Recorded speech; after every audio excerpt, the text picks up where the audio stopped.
Elena was the third daughter from the family of the Counts of Soft. She was a beautiful and successful aristocrat. Her family had fertile lands, well-built businesses. Her family lived free from envy and troubles. Her older sister and brother constantly fought for the right to be the heir. Elena didn't need it. She spent a lot of money to maintain her position in society. The girl was constantly learning and improving herself. There are people who constantly strive for their ambitions, while others live quietly, watching from the outside. Elena belonged to the second category.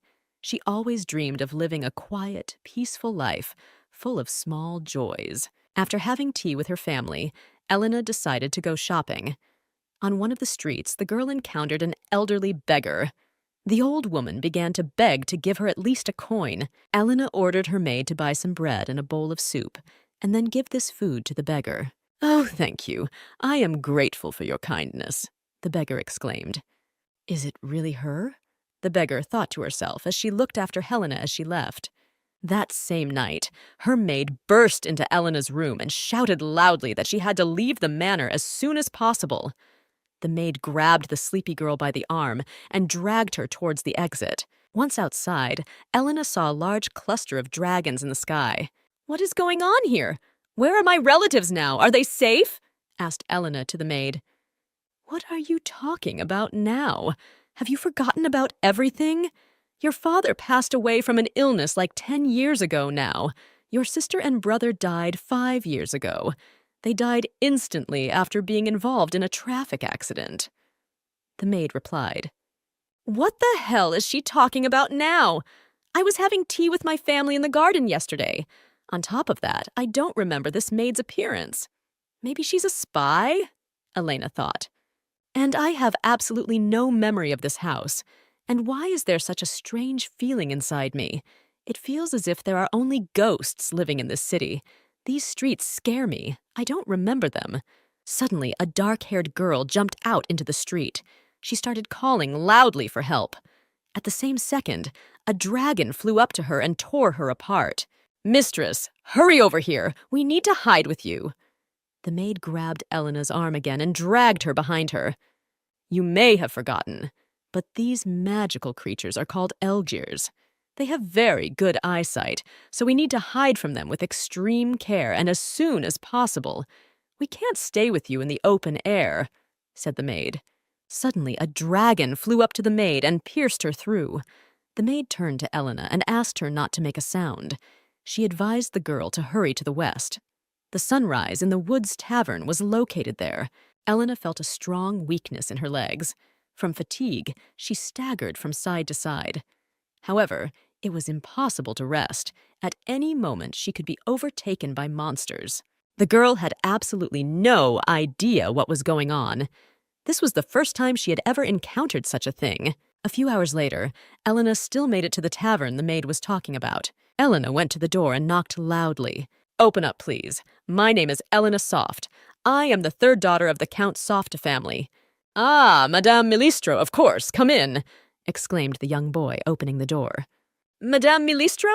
What is he talking about now?" Elena thought in surprise. A petite girl walked up to Elena and covered her with a plaid. "My name is Anna, and this is my husband, Hans. I noticed you came here alone, unaccompanied. Where's your maid?" asked the girl. Helena bowed her head mournfully. Absolutely everyone had died, her family, and even the little-known maid. Elena asked Anna, "What were those monsters circling over the capital? Most likely you're talking about magical creatures right now. They used to attack us often before, but no one saw them for a whole year. So why did they return to the capital?" Anna said thoughtfully. "I don't understand what's going on at all. My father died 10 years ago, my brother and sister 5 years ago. These monsters haven't been in the capital for a year. They didn't appear to me, did they? I've definitely seen them." Elena began to feel like she was in some kind of scary dream. Elena asked for a mirror to be brought to her. Seeing her reflection in the mirror, Elena involuntarily flinched and dropped it on the floor. "Is that really my face? Anna, what year is it?" asked Elena. The girl answered her, but it was the 88th year according to the royal calendar. Has 20 years really passed in one night? Is that possible? Helena muttered in surprise. Suddenly, some rumbling was heard outside. Hans said it was probably monsters. He asked them not to worry, as the windows and doors of their house were tightly closed. For safety's sake, Hans suggested hiding in the basement. Sitting in the basement, Elena thought back to her family. The first to pass away was her mother. The girl missed her very much, because she treated her with great warmth. After the death of her mother, Elena cried continuously. Elena's father was entirely and completely focused on the family business. Therefore, the girl disliked him. However, Elena knew that her father strongly loved his late wife, so despite the snow and rain, he came to her grave every year. For this, she respected him. Although brother and sister often quarreled, jealous of each other, they treated Elena well. Her sister always sensitively understood her moods, and her brother, though unsuccessful, often complimented her. He liked to give his little sister gifts. Thinking about her family, Elena did not notice how she fell asleep. Waking up, the girl realized that she was completely alone in the basement. The girl cautiously climbed out. In the middle of the tavern, Elena found the mutilated bodies of Anna and Hans. Since they were good people, Elena felt sorry for them. Suddenly, the girl heard some noise. Turning around, she saw a monster approaching her. It looked like a big, toothy spider. "Well, go ahead and attack! I have no more reason to live!" screamed Elena. The spider stabbed Elena all the way through with a sharp movement. With a loud scream, Elena opened her eyes. Her heart was pounding frantically, her eyes full of tears. "Lady, are you all right?" An excited maid peeked into the room. Elena knew her. It was Mary. "Where am I now? What is this place?" asked Elena. "It's okay. Don't worry. This is your bedroom. You were probably just having a nightmare," replied the maid. Elena asked Mary to stay with her until she fell asleep. Being around Mary always made Elena feel warm and safe. Mary had come into their home many years ago. She had taken care of Elena since she was a little girl. "This clearly wasn't a dream," mumbled Elena. The sun was shining brightly outside the window and birds were singing, but the girl still felt uneasy. "This may be a wrong opinion, but there's definitely some validity to this dream. Most likely I dreamed something that will happen in the future. I remember exactly what was happening to me, what emotions I was feeling. I could even feel the pain coming from my shattered knees." Elena ordered her to find the beggar they had given a bowl of soup to yesterday. The old woman seemed to have fallen through the ground. No one could find her. The girl remembered that not far from the estate, in the woods, there was a hut where the old woman lived. Elena decided to turn to her for help. "Here you are," exclaimed the old woman. "It was you who were dressed as a beggar yesterday. It was you who asked us for a coin." Helena exclaimed in surprise. It seemed to the girl that, for a moment, something had changed in the world. It was as if yesterday had disappeared. The girl felt the aura of a ghost. "I see you've come to a place as filthy as my house after all." In a quiet, emotionless voice, the old woman said, "Is my squeamishness more important than a precious life?" Elena asked and sat down on the floor. "I had one frightening dream today. I am sure it was you who showed me the future. In this future, the kingdom will be attacked by hordes of monsters. It will eventually collapse, and people will die like flies. I have a sneaking suspicion in me that I can somehow influence the future. That's why you showed it to me. Am I right?" "You are right. The future can be changed. Do you know Duke Kaiwin Mayhad?" the old woman asked. Elena had never personally encountered Duke Kaiwin Mayhad, but she had heard a lot about him. His nickname was much more popular than his name. He was called a monster. "And why did you bring up the Duke?" Elena asked. "His son will become a warrior in the future. By becoming a warrior, he will awaken the power of the sacred sword about which much has been written in legends. It is with this sword that he will pierce the heart of the devil. The future you have seen will only be stopped by him," replied the old woman. "The old. If I understand correctly, you showed me a future in which this warrior was not born, yes?" clarified Elena. Remember, a warrior is only born when souls merge. And now you may go. I have said all I can," said the old woman, and then striking her staff on the ground, vanished. Back home, Elena began to study the books that mentioned magical creatures. From the old woman's words, she did not understand anything. In one of the books, Elena found information that the last time monsters attacked the kingdom was several centuries ago. Monsters are demonic creatures that live in the demonic world. Their king is called the devil. He is the one who controls the monsters. Unfortunately, right now, there is no known way to enter the demonic world and kill all the creatures before they get out. There's also no way to see if you can kill that devil yourself. And if I go to the king right now and tell him what happened, he'll just declare me crazy and won't believe a word I say. Elena called her assistant Albert over to her. She gave him the task of finding out if there were any families matchmaking with Duke Maihad. And I recently heard that a family is interested in the Duke. He is negotiating with the Linden family. That family has a daughter, Lady Miel, narrated Albert. Wait, you mean to say that Duke Maihad is currently negotiating with the Linden family?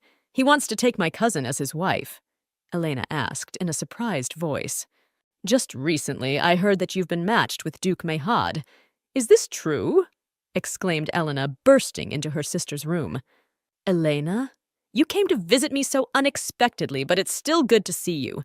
Come on in, I'll tell you all about it now, said a surprised Miel. I think my father is terrible after all. As much as it was good for his cause, he shouldn't have sold me after all. I'm not a commodity. It was evident on Miel's face that the situation was extremely upsetting to her. But you'll have a baby when you get married, right? Helena clarified. From the surprised look on her sister's face, the girl realized that she had overreacted a bit. She should have asked a little softer. The question came out too harsh. I meant that when you get married, you will have to take on the role of a spouse. You'll have to take care of the household and give birth to an heir. That's why I'm asking you, do you plan to have children? Elena explained her question. Are you out of your mind?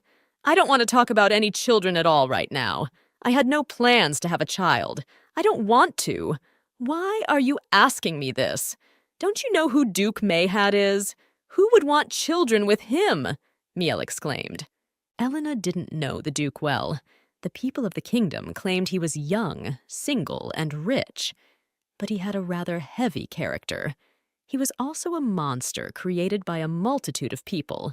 He was called a cursed ancient demon. It was said that the Duke was born with a large mark on his face. No one knew the origin of the mark. The Dukes tirelessly made efforts for the sake of their son's recovery, but even after years, the mark did not disappear. People began to loathe Kaiwin. People began to whisper that the mark was proof of a curse by an ancient demon. Many claimed that the Duke's stain was similar to the pattern of a demon that was mentioned in an ancient book. Answer me, would you bear a child by such a man? Wouldn't you be scared? Asked her sister Miel. I see no reason not to give birth, and I absolutely don't believe those silly rumors, said Elena with a kind of defiance in her voice. She needed someone to have a child with the Duke. After all, he was the only one who could save the world. What if it's not a rumor, but the real truth? On top of that, everyone knows that his face is disfigured. How am I supposed to get into bed with him? What if that stain spreads to me? Then I'll definitely kill myself, Miel exclaimed. What do you mean, move? Are you saying that his disease is contagious? Helena asked, surprised. I don't care if the disease is contagious or not. I'm not going to have children with him anyway. And why should I? I've made the decision to take a knight with me as an escort. This is Sir Amber, Miel admitted. You mean you're taking your lover as your escort? Are you out of your mind? Marveled Elena. She hadn't expected such frivolity from her cousin. What's the big deal? Even after marriage, it's normal for aristocrats to have affairs with lovers. And it's hard to call this event a wedding. Even the Duke will undoubtedly have fun with different wenches, replied Miel. Oh, it's so complicated. Why doesn't she want to have at least one child with the Duke? It's not like she doesn't know that the doom of this world depends on her decision. Elena thought with despair. Now explain to me what's going on. You come to me out of the blue and start reading me morals, and you ask me if I'm going to have a baby. Don't you think that's weird? Miel was indignant. Miel, can you please tell me how you got married? Asked Elena. It was quite simple there. My father and Duke Mehad have some important contract related to the mine. To gain the Duke's trust, my father decided to marry me off, narrated Miel. Miel, you and I are cousins, but we communicate like family. Our families have been strong friends for decades. If anything were to happen to my family, I'm sure my uncle would take care of me as if I were his own. So I beg you, convince my father to send me. I want to be the bride at this wedding. Marquis Linden was delighted that his niece wanted to marry Duke Mehad. He was ashamed of his daughter for having to force her to marry him. He loved his niece, too, but he felt less sorry for her. Marquis Linden sent a letter to the Duke asking if the bride could be replaced. Fortunately, the answer came immediately. The Duke didn't care who would be his wife. Elena lied to her brother that she had been secretly in love with Duke Mehad for years, and when she had the opportunity to marry him, she decided not to miss her chance. Do you even know the reason they call him a monster? Her brother asked Elena. Yes, I know about the rumors that are going around the kingdom. For one thing, I don't believe them. It's not like we've never interacted with the Duke before. We don't know what he's really like. Secondly, this wedding will serve as an extra help to our family, replied Elena. By the way, my uncle promised that half of the proceeds from the mine will be ours. I really need this wedding. I didn't realize a lady would get married so quickly, said Mary. You know that all life is made up of suddenness. On top of that, all the ladies I know have already found partners and had their weddings. I'm the only one left. Elena replied. Elena first saw her future husband at the altar. On his face was a black mask. The girl noticed that the Duke's eyes were like the sea, as blue and deep. The Duke extended his hand to his future spouse. Elena carefully put her hand into the Duke's hand. She couldn't tear her gaze away from his eyes. They mesmerized her. If you ignore the mask, the Duke is quite handsome. He has large hands with long fingers, tall stature, broad shoulders, thought Elena, standing at the altar. Bride, Lady Elena Soft, do you swear in the name of God that you will protect and love your fiancé, Kaywin Mehad, for the rest of your life? In a sonorous voice, the priest asked. I swear it, mumbled Elena. The Duke, too, promised to protect and love his bride. Although it's all formalities, something is giving me butterflies in my stomach. This whole situation seems rather strange and awkward to me. I'm standing next to a man I've never seen before, but whom I married nonetheless, thought Elena. Miel had been sobbing on her sister's shoulder for several minutes now. She didn't want to let her go to the Duchy of Mehad. I didn't even know about how much you loved me. It's only because of you that I escaped this marriage. Thank you for everything. Crying through her tears, Miel mumbled. Calm down. You shouldn't beat yourself up like that. This is the wedding I wanted. I wanted it myself, soothed her sister Elena. Well, you're screwed, so what now? You won't be able to buy any more clothes at the capital's much-loved atelier, nor will you be able to eat dessert with me, said the brother who came up to Helena. It's no big deal that you and I won't be having weekly tea parties anymore. And if you do want to see me, you can come over any time, Elena replied. Elena, remember, I'm always on your side. If you find marriage difficult, don't hesitate to return to our home. We will welcome you with open arms, exclaimed the girl's sister. Elena was approached by her father. The girl thanked him for raising her and giving her freedom of choice. She was grateful to her family for their support. They took her sudden decision rather calmly. In about 20 years, this world will collapse. In 10 years, my father will die of a serious illness, and in 15, my brother and sister will have an accident. All these people will die, thought Elena, looking out the carriage window. It would be nice to know the details. If I knew what disease my father would die of and what day it would happen, I would try to prevent it. I'm also curious as to how the carriage with my brother and sister got involved in a traffic accident. A few days before her departure, Elena tried to find the old woman, but there was no sign of her. The girl blamed herself for not asking the maid she had met in her dream about the future in more detail. Elena looked at the Duke sitting across from her. He looked extremely calm. "You don't have to worry," the Duke said unexpectedly. What is he talking about now? Elena wondered. "I'm not taking off my mask in the carriage." Seeing the girl's mute question, the Duke replied, "And that's absolutely not why I was looking at you," said Elena. It took them a whole week to reach the palace of Duke Mahod. Upon entering the house, Elena's first request was to have a bath prepared for her. After taking a bath, Elena began to think about her first wedding night. It was a moment she couldn't miss, but how would it go? Would she be able to get pregnant the first time? I should probably drink some wine, then I won't feel so awkward. The girl decided to have a couple glasses, no more. Elena decided to wait for the Duke in her room. She waited for him until the wee hours of the morning. He never came, neglecting his spouse. Elena asked the maid to escort her to the Duke's room. She wanted to talk to him, as she believed that through dialogue any issue could be resolved. The thing is, the master isn't at the estate right now. Last night a monster appeared in the duchy's territory and immediately disappeared. He went to explore the territory, said the maid. And when did he leave? Was he out of the house all night? Asked Elena to the maid. The girl replied that the Duke had left late in the evening and still had not returned.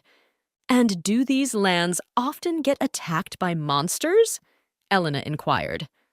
The maid explained to her that the Duke's lands were very fertile, and although all safety rules were followed, monsters periodically descended from the mountains, making life difficult for the people.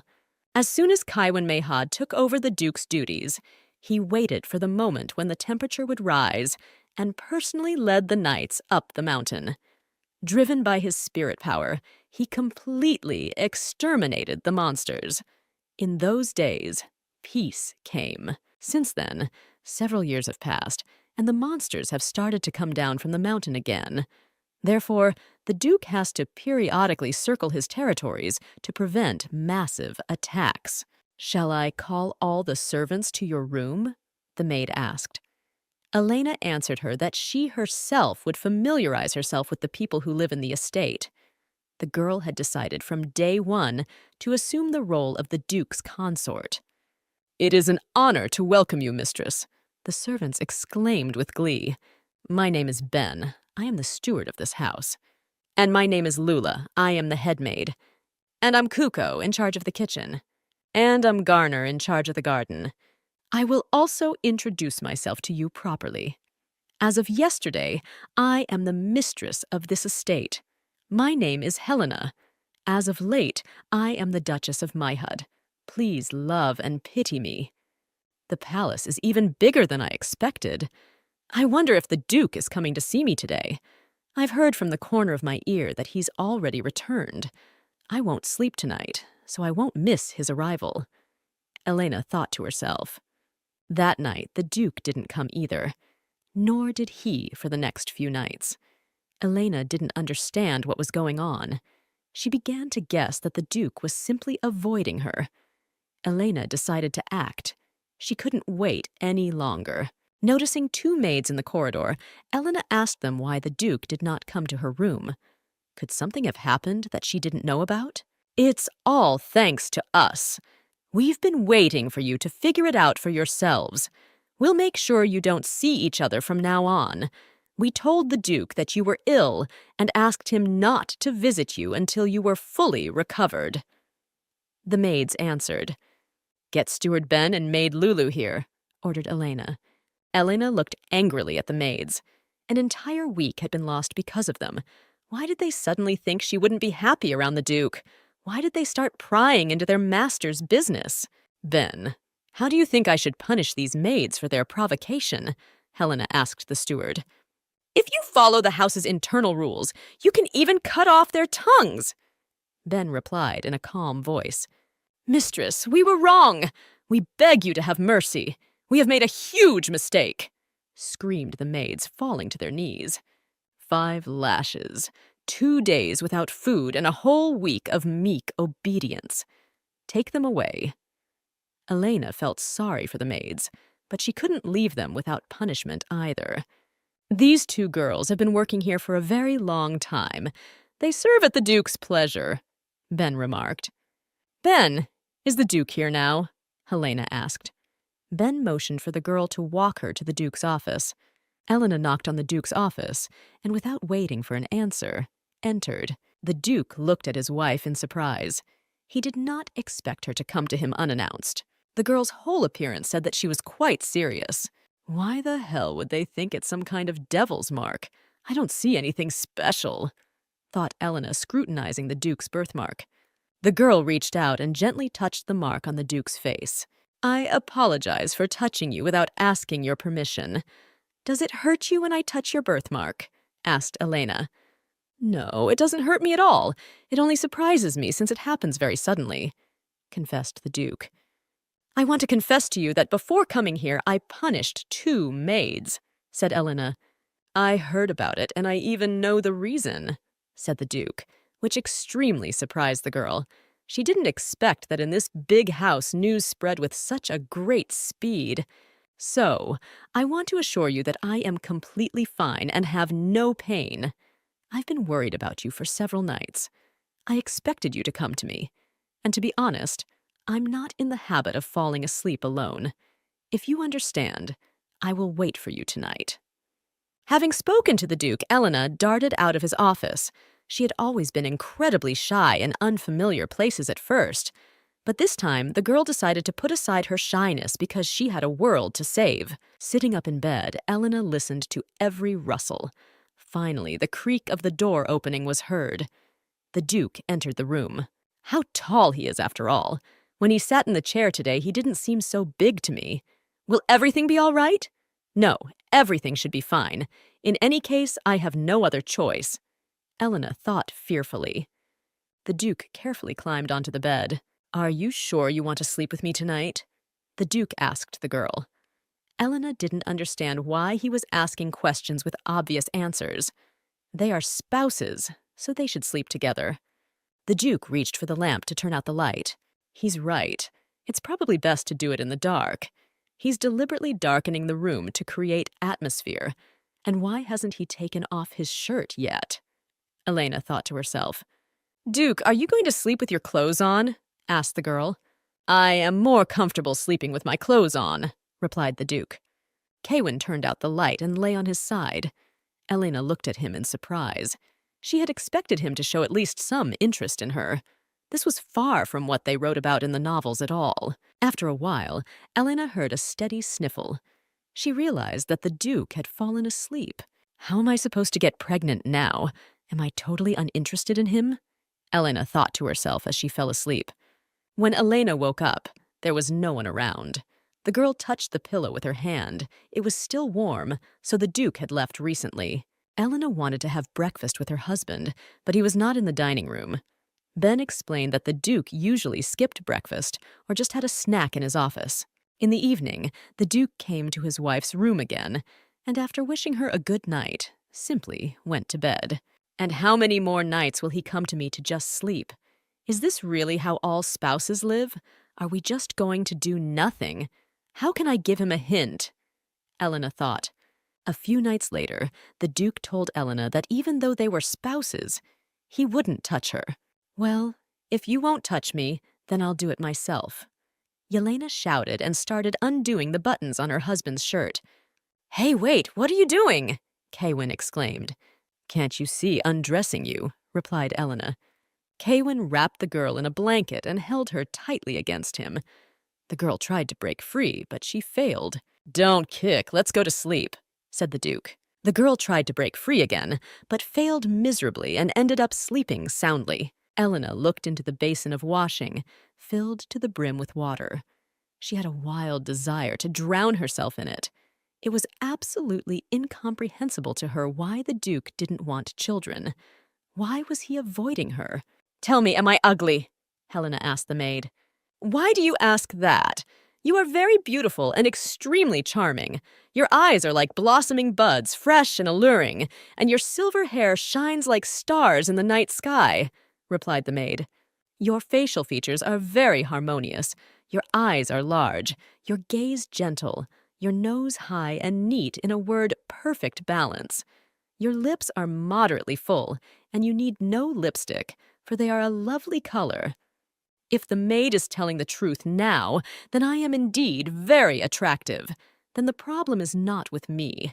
We need to find out from the Duke what's stopping him. If there's a problem, it needs to be solved."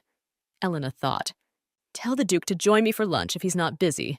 No, tell him to eat with me even if he has some business to attend to," said Elena to the maid. When Elena came to the dining room at lunchtime, the Duke was already there. "Going to the dining room, I was going to sit close to the Duke, but coming here I can't even look him in the eyes. Still, I've taken on the impossible," Elena thought sadly. "And how am I supposed to look him in the eye after yesterday? He obviously thought I was some kind of fool.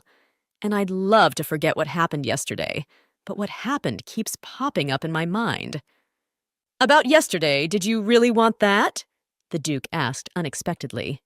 "Yes, and I apologize for my actions if they hurt you in any way," replied Elena. "No need to apologize," said the Duke. "You see, it's been over 3 weeks since our marriage ceremony, with our first night. Well, it hasn't happened yet. Could you please answer me how long I have to wait?" asked Elena, blushing. "Your family demands grandchildren, but you also have a brother and sister. Do they have a problem in that regard? I absolutely don't understand why you need children.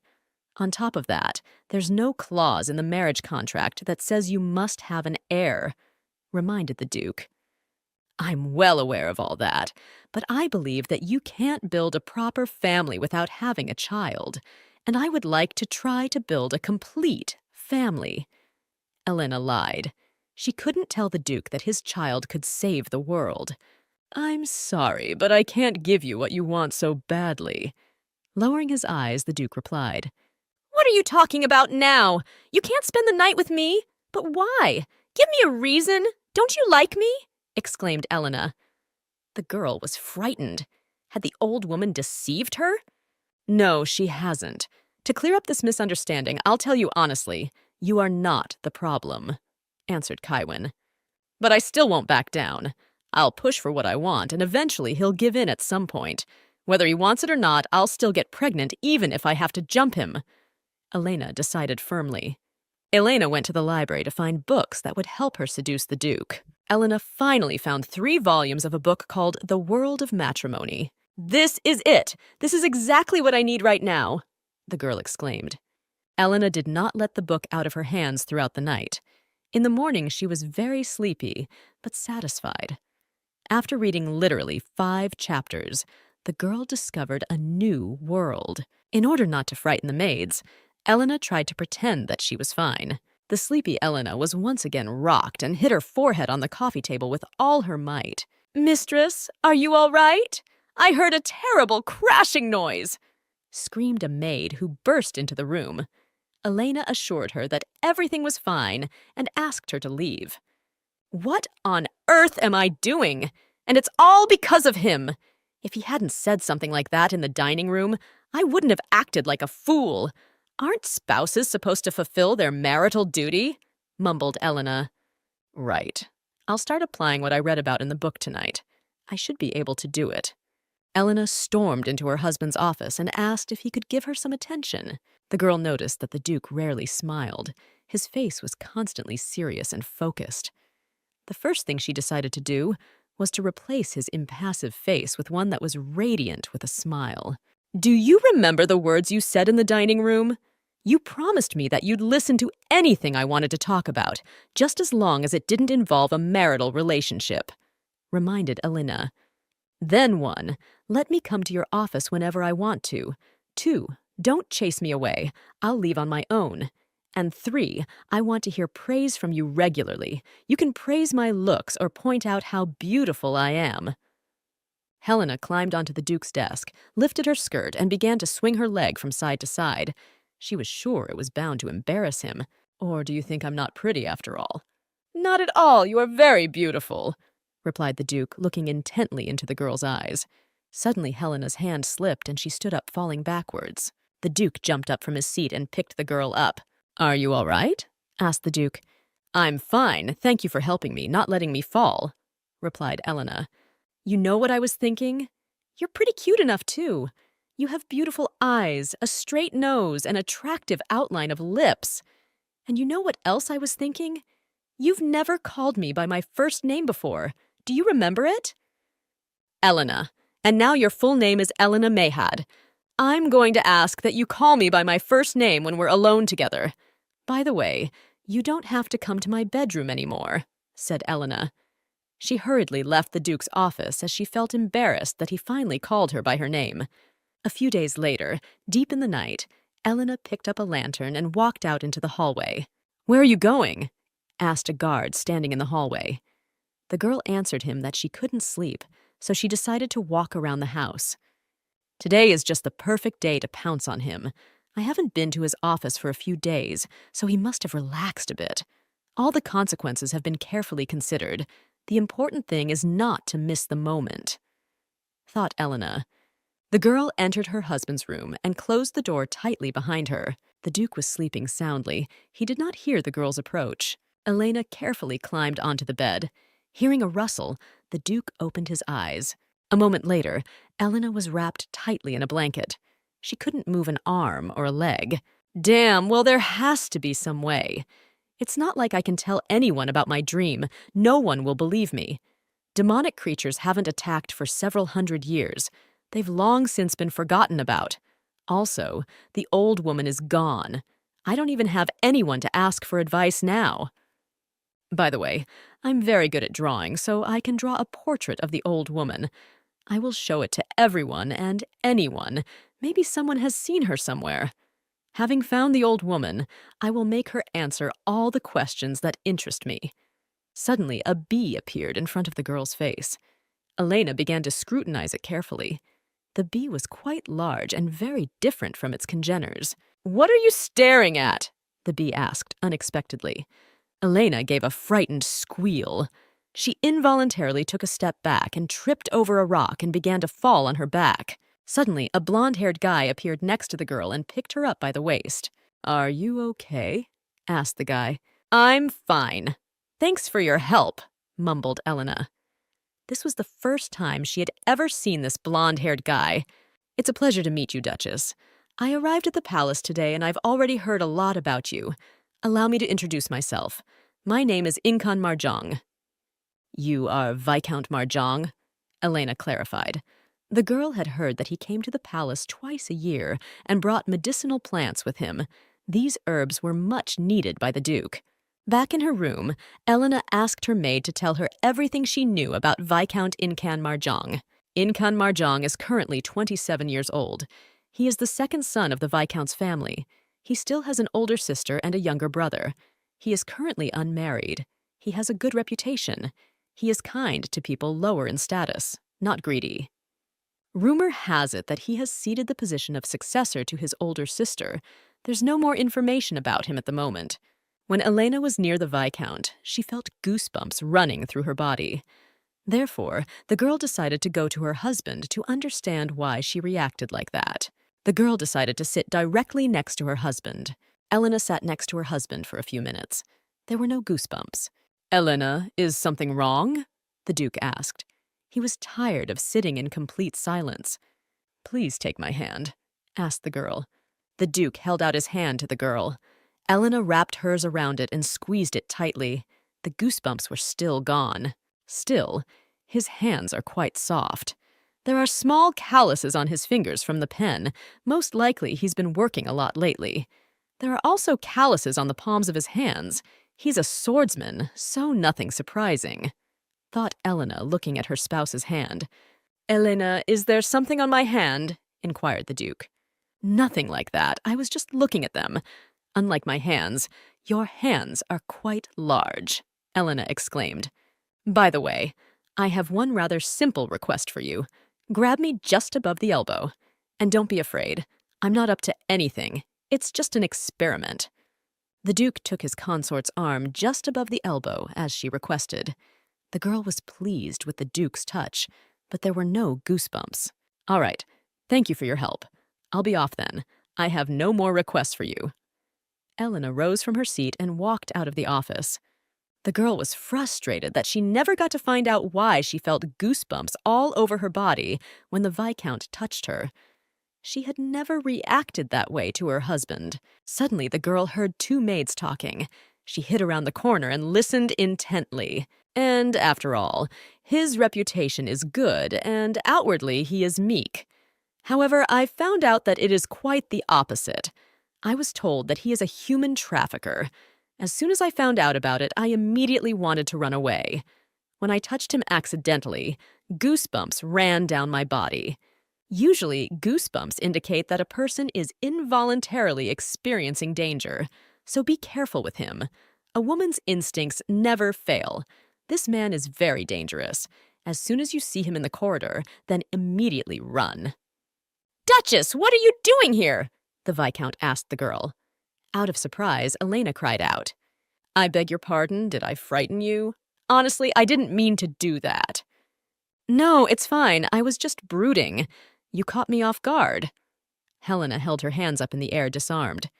"Are you going to the dining room? If so, let me escort you," said the Viscount. Elena involuntarily recalled the maid's words.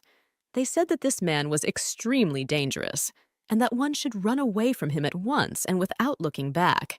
"I'm sorry, but I just realized that I have absolutely no appetite. But you go ahead and eat. And I think I'll go," said the girl, and turned around and went to her room. Goosebumps. A woman's instinct. Something I doubt all of this. Maybe there's some kind of mistake here?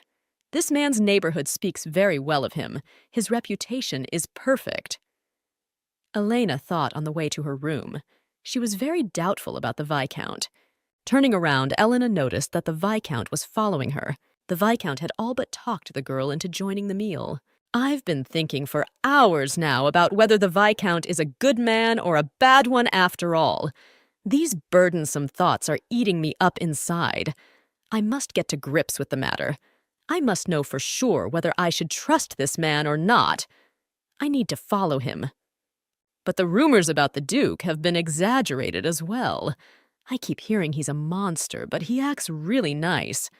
I don't even believe in his curse. Well, if the Viscount is still the culprit, then by figuring him out, I can prevent casualties. When I resolve the issue with the Viscount by securing the people of the estate, then my husband will finally want to have children with me. He will be grateful to me for saving him.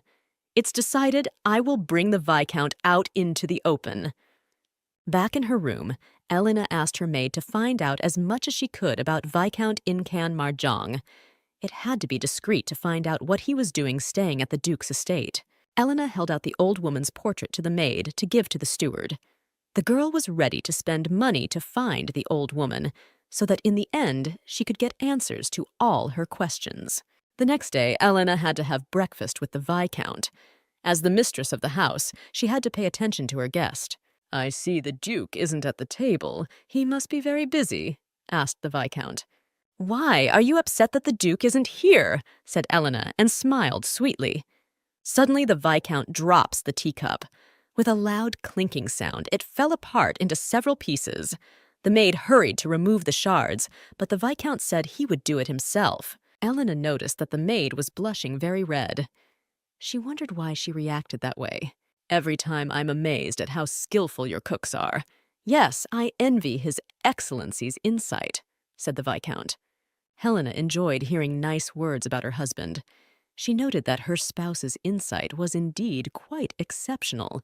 "And I also noticed that the management of the garden is also top-notch. How would you feel about taking a little walk after the meal?"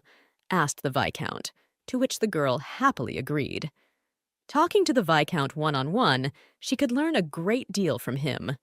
"You come to the estate every time for the supply of medicinal plants. Isn't it difficult for you to travel such a long distance? Wouldn't it be better and easier to transfer the medicinal plants through someone?"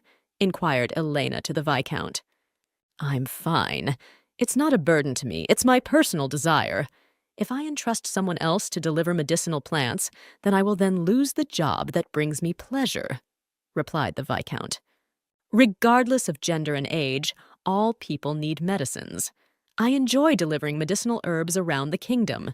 This way I have the opportunity to socialize with different people and learn their stories. I also keep them alive. I feel a responsibility to deliver such important things. That probably sounds ridiculous, right? To feel responsible for something that anyone can do. It's not funny at all. It's an extremely important goal and a laudable desire. If you enjoy it, and you're doing a noble deed that benefits those around you, then it's commendable, Helena replied. Have you come to this garden again? Asked a bee that flew up to the girl. With a loud screech, Elena began to fall backwards. The Viscount ran up to the girl and, picking her up by the shoulders, gently holding her up, set her on her feet. I have noticed that you stumble very often. You should be more careful. If no one is around, you could fall and hurt yourself badly. Elena felt goosebumps run through her body again. It was an extremely unpleasant feeling. Back in the house, Elena asked Garner to find a large bee and chase it out of the garden. Madam, as you ordered, I have gathered information about Viscount Incan Marjong. Overall, there is nothing suspicious except for one thing. I don't know if it has anything to do with your request, but still. It has come to my attention that after the Viscount visited a particular estate, the maids were dismissed within 2 months, one by one. I have even managed to find records from these estates. The maid handed Elena several sheets of paper. Elena began to scrutinize the dates of delivery of medicinal plants and the dates the maids were dismissed. Some maids were dismissed after 6 weeks, while others were dismissed after exactly 2 months. Elena motioned for the head maid to be called to her. I want to ask you about these maids. They all worked here and quit, right? Maybe you remember the moment they quit? What was the reason they quit? Elena asked. Lowering her head low, Lula began to recount each maid's dismissal. No one knows exactly the true reasons for their dismissal. They all said that circumstances occurred that made it necessary to return to their homeland. Some had a relative fall ill, while in others there had been a fire or the family had gone bankrupt. Elena gathered all the maids of the house to tell her about the girls who had quit. They all had one thing in common. They weren't from around here. I remembered something strange. One of the girls who quit looked extremely strange. She was constantly throwing up, said one of the maids. Vomiting, you say? Okay, you can go ahead. I'll take it from here, mumbled Elena. She had an idea. The next day, Elena went to the Viscount's room. He was extremely surprised to see her on the doorstep. I would like to consult with you on a matter of concern to me. Do you have time for me? I didn't come to you empty-handed. I have an elite alcoholic drink with me, said Elena. The Viscount let the girl into the room. Isn't it a little early for alcohol? Asked the Viscount. Well, without alcohol, I'm not likely to be able to open up to you about my experiences. Elena closed the curtains so no one would peek. Well, tell me what is bothering you so much that you decided to come to me, said the Viscount, taking a seat in the chair across from the girl. Nothing much. However, it will be difficult if this information reaches the Duke's ears. You are the only outsider in this house, and I've also heard that you know how to keep your mouth shut. Elena poured the wine into glasses. If I happen to be wrong about you, you'd better tell me now. Elena motioned the wine glass to the Viscount. Very well. I will listen to you and take this secret with me. No one will ever know what you and I talked about, the Viscount promised. Elena knew that this alcohol was quite strong, so she drank a little, pouring more on the towel she had laid on her lap. Already after 10 minutes, the Viscount was very drunk. So, what's troubling you? Why did you come here? The Viscount asked in a slurred tongue. You see, the problem is the children. And in general, how shall I put it? The problem is no longer the making of a child. I hope you understand what I'm talking about now, Helena muttered. And if I solve your worries, what will you do for me? Asked the Viscount. And what would you like to receive? I can give you anything, said the girl. Very well. That is a matter you and I will discuss a little later. I just have a medicine that helps you get pregnant. With this medicine, you can get pregnant without even having intercourse with a man, said the Viscount and smiled slyly. And how is it even possible to get pregnant without doing anything? Is it possible? Asked the girl. I understand you want to have a child that will inherit the title of Duke, but you don't want to carry a child from a monster, said the Viscount. Incan had seen how his mother suffered after marrying out of convenience. She constantly harbored resentments, crying quietly at night. Even though the woman tried not to show her condition to her son, her pain and resentment still came out. Incan loved his mother very much and was very upset when he learned that she was seriously ill.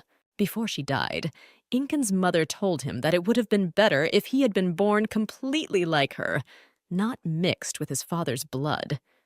Since then, the thought had come to the boy that he would not allow people like him to be made.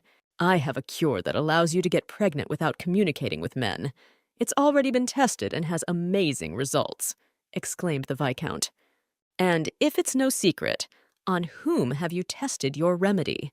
Who has already tested its effects on themselves? Have you experimented on a human being? Asked Elena. No, you don't think so. I won't spread false rumors about your experiment, but it is difficult for me to check into the effects without clarification. The Viscount admitted that he gave his medicine to the maids. Afterward, they all became pregnant. What this man has done is extremely disgusting, and he probably doesn't even realize the horror of what he has done, Elena thought to herself. Speaking on the right, I'm very surprised that there is such a cure. I'll have to think about it. As soon as I make up my mind, I will immediately send a man to you. Elena rose from her seat. She had already learned everything. There was no point in staying in the Viscount's room anymore. Where are you going? And the payment? You must pay me for the information. The Viscount grabbed the girl's arm tightly. Quickly let me go. You are very drunk now. We will talk to you when you're sober, Elena exclaimed. I have a medicine that will help neutralize the effects of alcohol. The Viscount took out a small vial and drank its contents. That's it, I'm completely sober now. Duchess, I know exactly what I want from you. I'm sure you want the same thing. Yesterday, while you were with me, didn't you stare at me intently? In fact, I've been thinking about you ever since we first met. You have looks that one would be sorry to give to a monster. It must not be easy for you to forcibly play the role of a monster's consort. It must be beyond your comprehension, making you anxious. I understand all your hardships and agonies. Will you shut up already? Yelena shouted and kicked the Viscount in the stomach. The girl was tired of him constantly calling her spouse a monster. Guards, led by Abby's maid, burst into the room. Elena and Abby had paired magic bracelets. Every 5 minutes, Abby's bracelet would receive a signal. As soon as the signal stopped, the maid hurriedly intervened. The absence of a signal was a call to action. Elena summoned Duke and Manager Ben and told them everything. I absolutely don't understand what the problem is. Do you have proof that the maids did not give their consent to the experiment? Said the Viscount to the girl. You have no idea what you've done. The poor girls didn't understand how they managed to get pregnant. You just ruined their lives. You purposely chose the newcomers so they couldn't tell anything or anyone, Elena exclaimed. You have nothing on me, and consequently, if you untie me, I will not spread the word about this incident. Nor will I accuse you of physically harming me, the Viscount promised. I remember you were planning to return home in 2 days. We have time to find evidence. You will be under lock and key for the entire 2 days. The Duke ordered his guards to lock the Viscount in his room. The very next day, they managed to find the doctor who monitored the condition of the pregnant girls. It was he who encouraged them to return to their homeland. The doctor convinced the girls that they should not give birth far from home. He persuaded them to return home, quietly give birth, and raise their child. The doctor also persuaded the girls not to terminate the pregnancy. He frightened them that this would bring a curse upon themselves. When she met her husband in the corridor of the manor, the girl pressed him against the wall. She was tired of beating around the bush. She wanted to know the truth. I want to know the reason why you're not spending the night with me. Do you really think your darkness will transfer onto me? Are you sure there's a curse on you? No, I don't believe in a curse. There is another reason, and I have one favor to ask of you. Show me your wrists, asked the Duke. Elena held out her hand to the Duke. Pulling the sleeve of her dress up, the Duke noticed a large bruise on the girl's arm. Did Incan do that? How come you bruised your arm? Asked the Duke. Elena stood frowning. She did not want to tell her husband about what happened in the room to the Viscount. It was unlikely he would like her actions. Still, she had managed to expose the culprit, so there was nothing to be ashamed of. I thought that if I accomplished the greatest feat, you would let me be by your side, so I took the risk of acting on my own. I really want you to come to my bedroom as early as tonight, exclaimed the girl.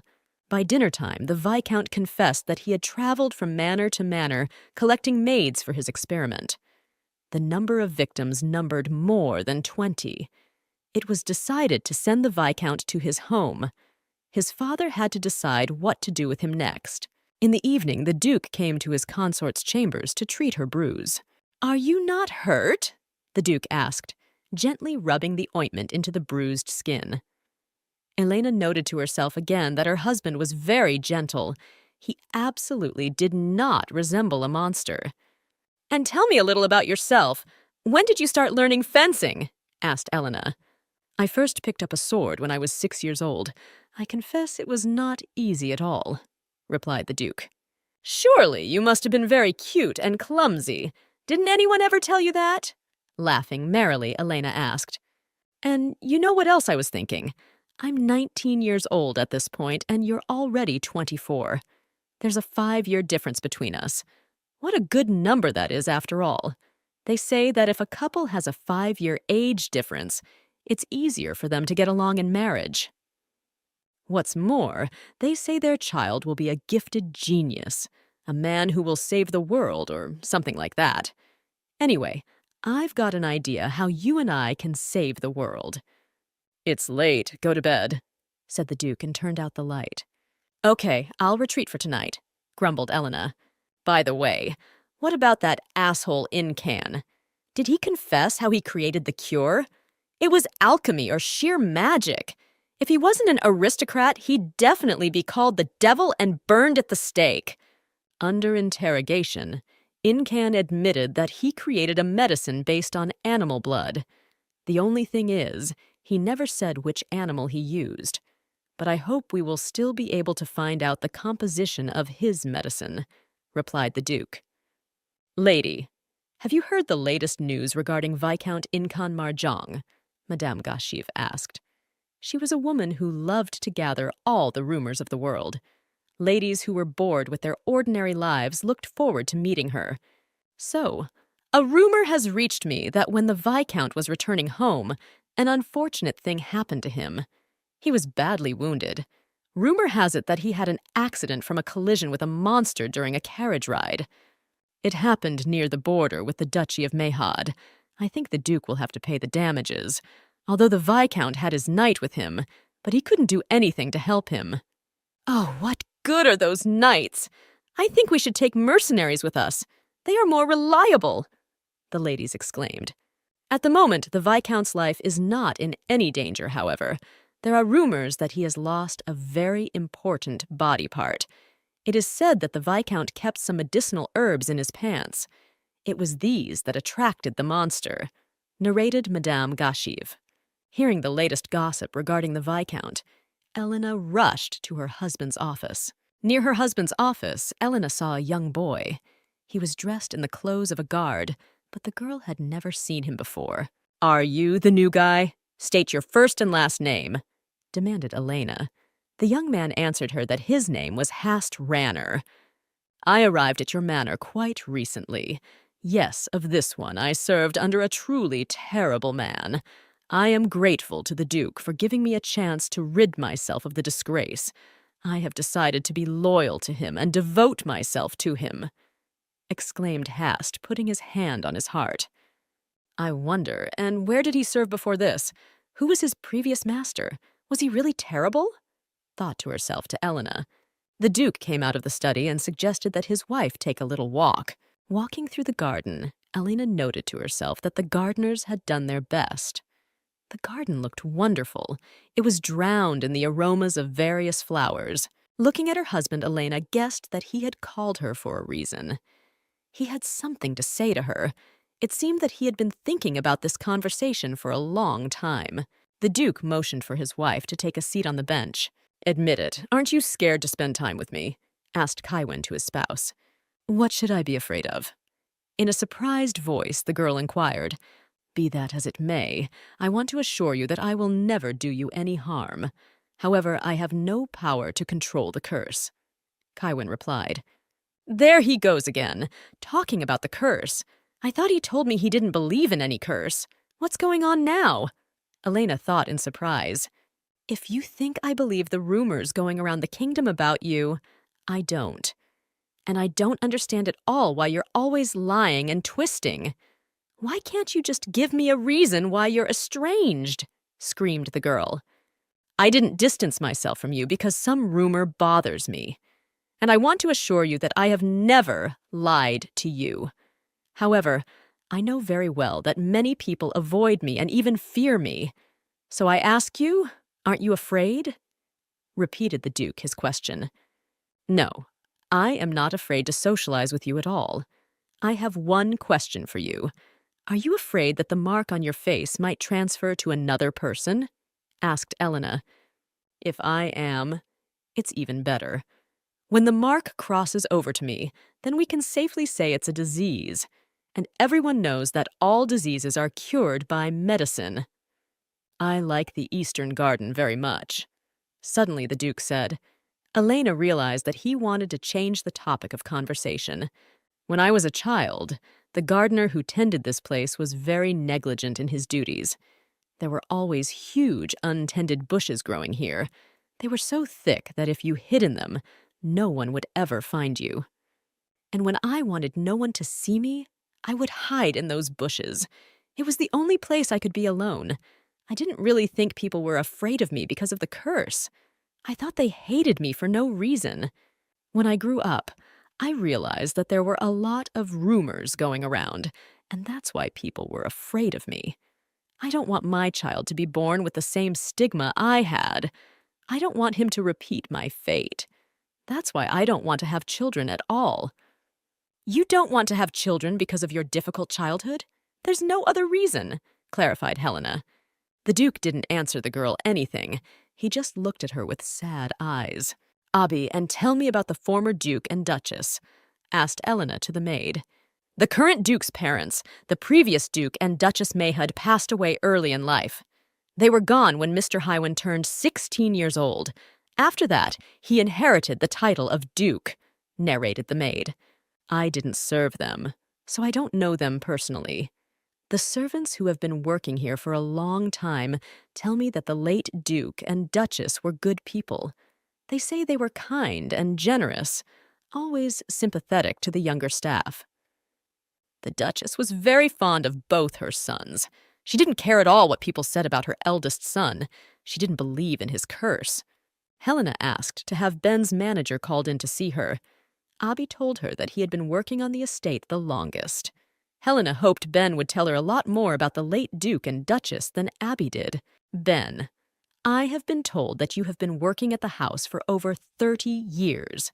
That is to say, you have been watching the current Duke since he was born. Tell me, what was his childhood like? Did he grow up in the love of his parents?" asked Elena. "Forgive me, madam, but I cannot tell you about that," replied the steward. No matter how much the girl begged, he was adamant. "Oh, where else would I find someone to tell me about my husband's childhood?" Elena thought to herself. "I used to think it had nothing to do with me. I never thought about what if a child has the same stigma as his father. What kind of conditions would it grow up and live in? I only thought about how to give life to a future hero. I thought I would give birth and that would be the end of my mission. But now I realize that before I became a warrior, this child will be my son. It will be my baby boy. I will be a mother. But it will be okay. I'm getting myself worked up for nothing. I'll be able to raise my child to be a decent human being. And I don't care at all what other people say about my baby. I'll be sure to protect him from those around him." The next morning, Ben, entering the girl's room, announced that he had succeeded in finding the old woman after all. "Tell me, who are you?" Elena asked the old woman. The woman sitting in front of her had a different demeanor from the one Elena had seen in the hut. It seemed to the girl that they were completely two different people. "I'm just an old woman with an unusual talent," the woman replied. "Please help me. Give my husband a glimpse of the future and a way to prevent it." Elena walked over to the old woman and took her hand. "Nothing will work. Even if I show the Duke the future, nothing will change." "What do you mean? Why won't anything change? People's lives depend on it, and yet you say you can't help," Helena wondered. The girl really hoped that if the old woman showed her husband the future, he would change his attitude towards her. "I already told you that a hero will be born only after the fusion of two souls. I meant that two loving hearts must beat in unison. If these rules are not followed, the child will not appear," the old woman replied. "I have already told you all I can. Now let's end this. I have to go," said the old woman, rising from her seat. Elena still wanted to question the old woman about many things, but the old woman ordered her to sleep. The girl felt that after the old woman's words and her eyelids became heavy, she began to slowly fall asleep.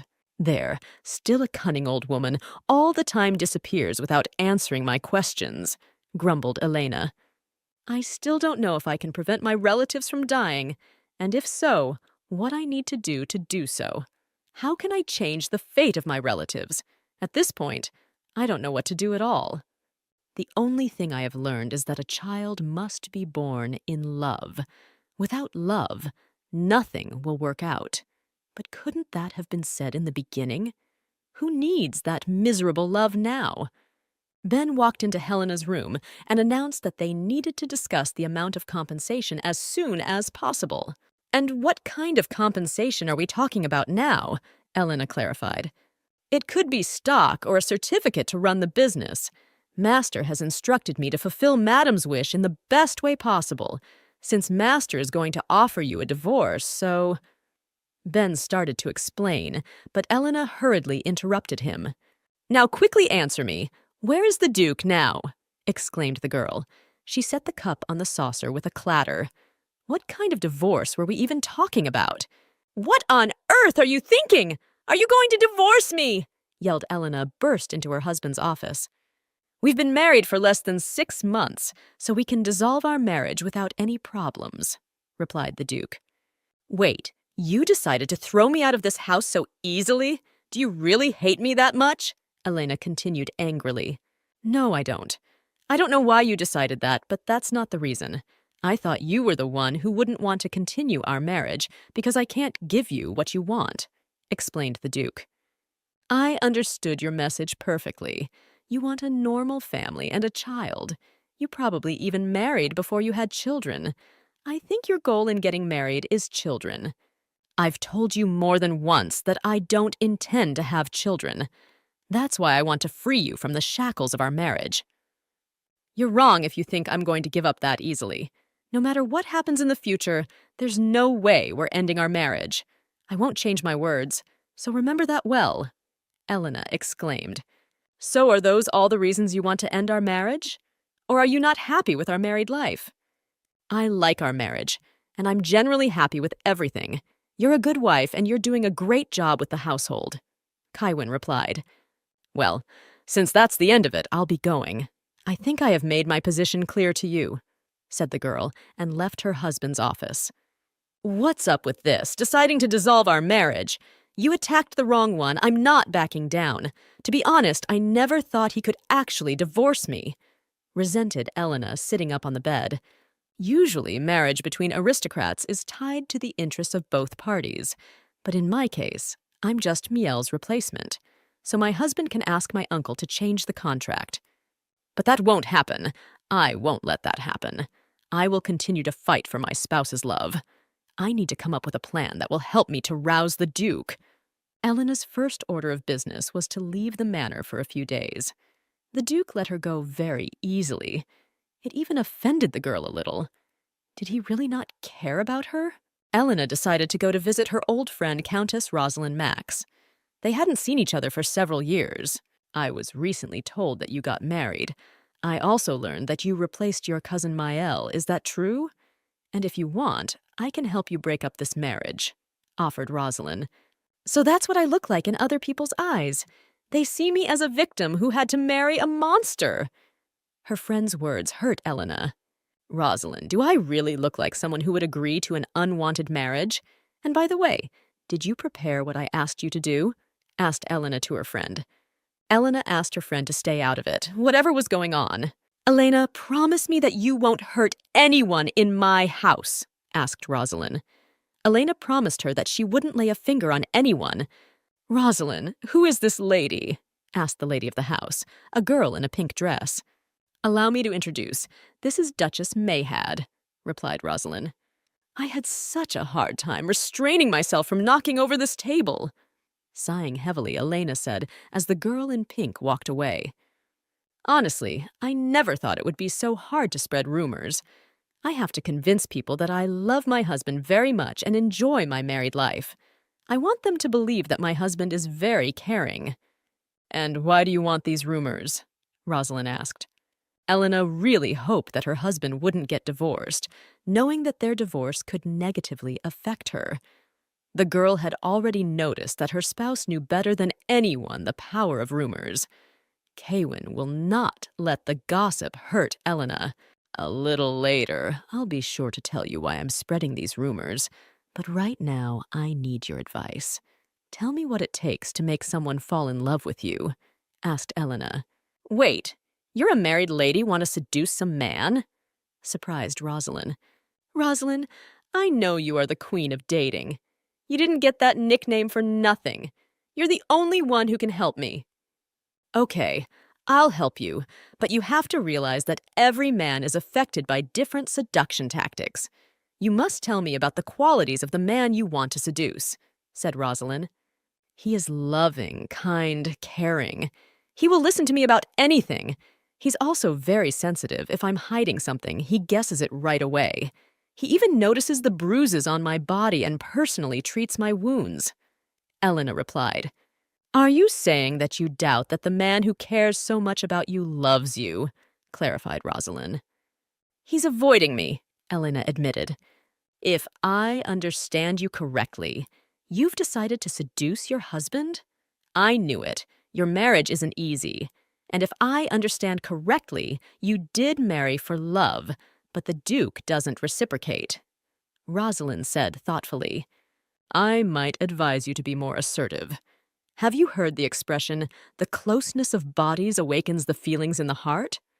I've tried that. It doesn't work, Helena grumbled. So it turns out you pounced on your husband, but in the end you never got him. I have a few ideas. You should definitely try them out. Rosalind rubbed her chin thoughtfully.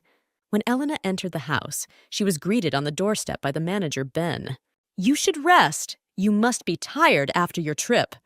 Would you like me to have a bath prepared for you? Ben asked. Elena refused. The first thing she wanted to do was to see the Duke. Elena remembered that when her father returned from a trip, the first thing he always did was look for his wife to kiss her on the cheek. Elena didn't plan on kissing her husband. She just wanted to tell him she was back. Outside the Duke's study, Elena was stopped by a maid. She told her that the Duke had decided to go to bed early tonight. My husband doesn't sleep much. He usually goes to bed late at night. Why did he decide to go to bed early tonight? Is he not feeling well? Elena thought to herself and hurried to her husband's bedroom. I apologize, madam, but the Duke asked not to let anyone in, said the guard. Elena was very surprised, for the Duke never put guards near his door. What had happened to him while she was away? Ben, the steward, approached the Duke's bedroom. The girl asked him if the Duke was well. He's fine, just a common cold. I'll give him some medicine now, and by tomorrow I think the illness will recede, replied the steward. If he is ill, I can look after my husband myself. Trust it to me. Elena wanted to take the basin of water and towels from the manager, but he wouldn't let her. The manager explained that the disease was very contagious. He didn't want to risk her health. "But if this disease is very contagious, then you definitely can't go in there. You're an older man, you're more hard on colds," Elena exclaimed. "You do a lot more work than I do. Who's going to do all this if you go down? Stop stalling and give me the basin of water. Do you really think we should fight over this?" Elena pulled at the basin, but the steward wouldn't let go. The steward asked the guard to detain the Duchess, and he himself entered the Duke's bedroom. "This is strange. I'm not allowed, but the butler is. Ben said it was an ordinary cold, but he acted as if the Duke was ill with some deadly disease," grumbled Elena, sitting in her room. "I should check out what's going on in there. For some reason, I feel like there's something in this house that's hiding from me." Elena grabbed a flashlight and went outside. She headed towards the windows of the Duke's bedroom. The windows of the Duke's bedroom were very high off the ground. The last time Elena had climbed the walls was when she was 12 years old. Leaning on tree branches, Helena still managed to climb up to the balcony. Suddenly, the girl felt her hand slipping off the railing. The Duke, who had suddenly appeared, managed to catch her hand. "Elena, what are you doing on the railing of my balcony?" Kaiwin asked. The Duke took his consort in his arms and carried her to his bedroom. Carrying the girl into the room, he sat her down on a chair. "Elena, have a conscience. What would have happened now if I hadn't gotten there in time? You could have been seriously injured. Do you realize that?" the Duke asked the girl. From his tone, Elena realized that the current situation irritated him.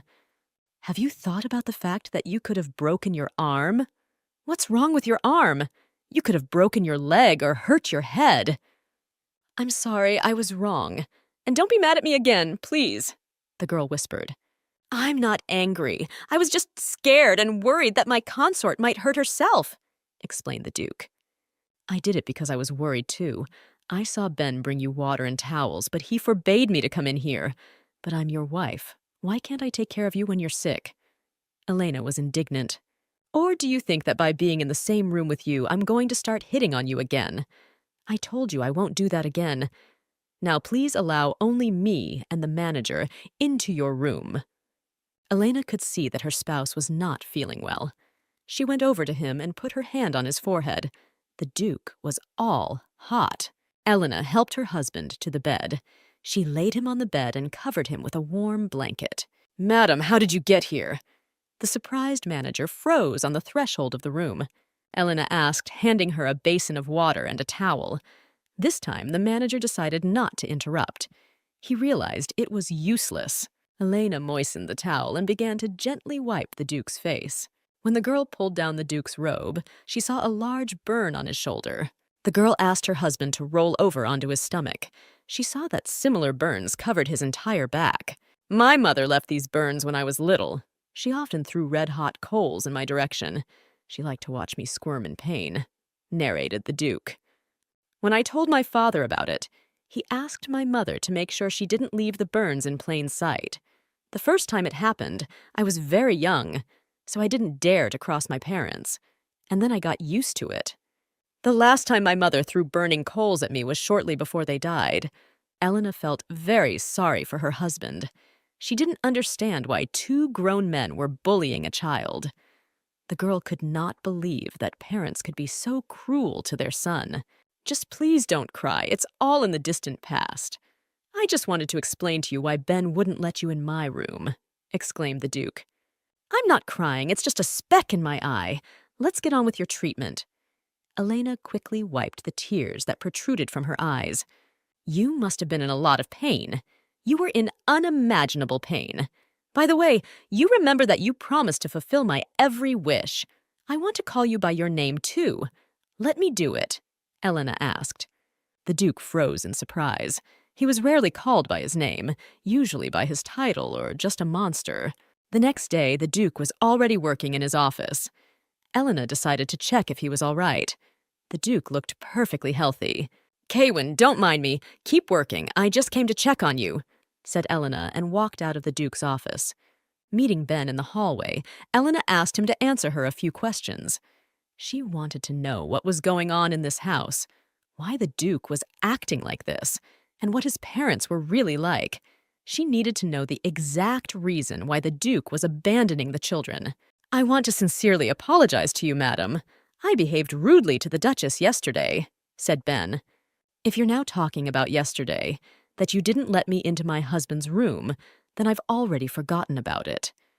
The main thing is that it ended well. Now you'd better sit down.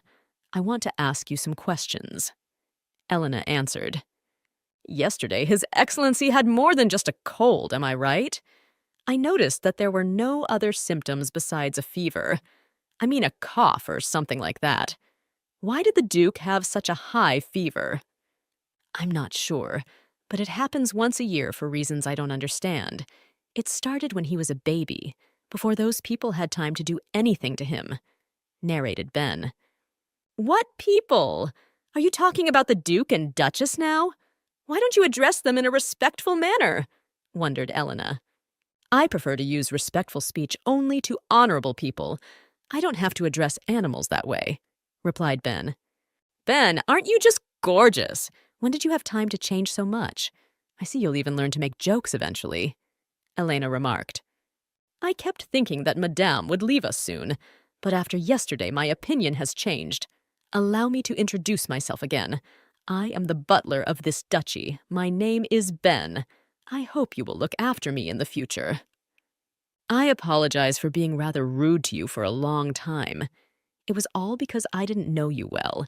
You turned out to be nothing like I imagined you to be. You shouldn't apologize, and you shouldn't break yourself. Act natural. It will be easier for you and more familiar to me.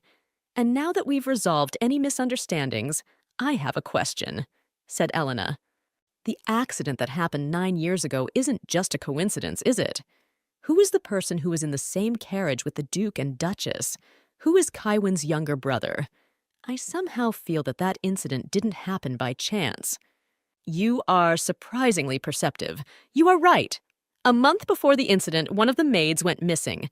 Everyone thought she had simply disappeared, however. It came to my attention that she was murdered, and the killer turned out to be the Duke's younger brother," narrated Ben. "The Duke and Duchess knew what had happened, but chose to hide it. It also came to my attention that the man who drove the carriage was the brother of the murdered maid. I believe it was revenge for the younger sister." "You mean to say that the cabman knew who was responsible for his sister's death?" Helena clarified. "The late Duke and Duchess were quite strict, however. Their son began drinking at a fairly early age. It was this that led to the tragedy. But since everyone in the family except Kaiwin died, rumors began to spread at lightning speed." "So why are you hiding everything? Why won't you tell the public the whole truth?" Elena asked, to which the manager told her that the Duke was against it. Kaiwin believes he is also responsible for what happened. He knew that the charioteer was the dead maid's brother, but he didn't tell anyone about it. The Duke believes that his family is dead because of his mistake. He should have known in advance that the charioteer would seek revenge, explained Ben. "Well, how do you feel about it? Do you really agree with his opinion?" asked Helena. "Of course not. If you examine the matter more closely, the incident was my fault. I was the one who handed the wine that day to the servant who took it to the Duke's younger brother. And I knew, too, that the charioteer was the maid's older brother," replied Ben. Helena went in search of her husband. This whole situation was extremely unpleasant for her. She did not understand why the Duke did not want to tell the whole truth and get rid of the terrible nickname. Elena remembered one of Rosalind's advice. She should have come up with an affectionate nickname for her husband. Elena found her spouse on the training ground. Elena heard the knights admiring the Duke's talent. Kaiwin was extremely skillful with a sword. The girl was pleased to hear that. "You know, I'd like to have a branding, too. I heard that it's called a demon's gift. In my next life, I want to be blessed not by a god, but by the devil," Thomas admitted. "And why did you come to the training ground?" asked Kaiwin of his spouse. "I heard you were training here, so I came. And what are you going to do next? Are you going to go to your office? If so, let's go together," Elena suggested. "What's wrong with you? Are you upset about something?" asked Kaiwin to his spouse. "Will something happen if you throw out one of the knights?" asked Elena. If you're talking about Thomas now, you shouldn't take offense at him. He just doesn't know how to watch his language, replied the Duke. Well, since you know that your subordinate can say stupid things behind your back, then why don't you react to it in any way? Elena resented. Even so, he's quite a trustworthy knight and meets all standards. Also, he has almost nothing to do with the duchy, Kywin explained. How can you make decisions based on a person's abilities and usefulness? Elena wondered. Her husband's point of view was incomprehensible to her.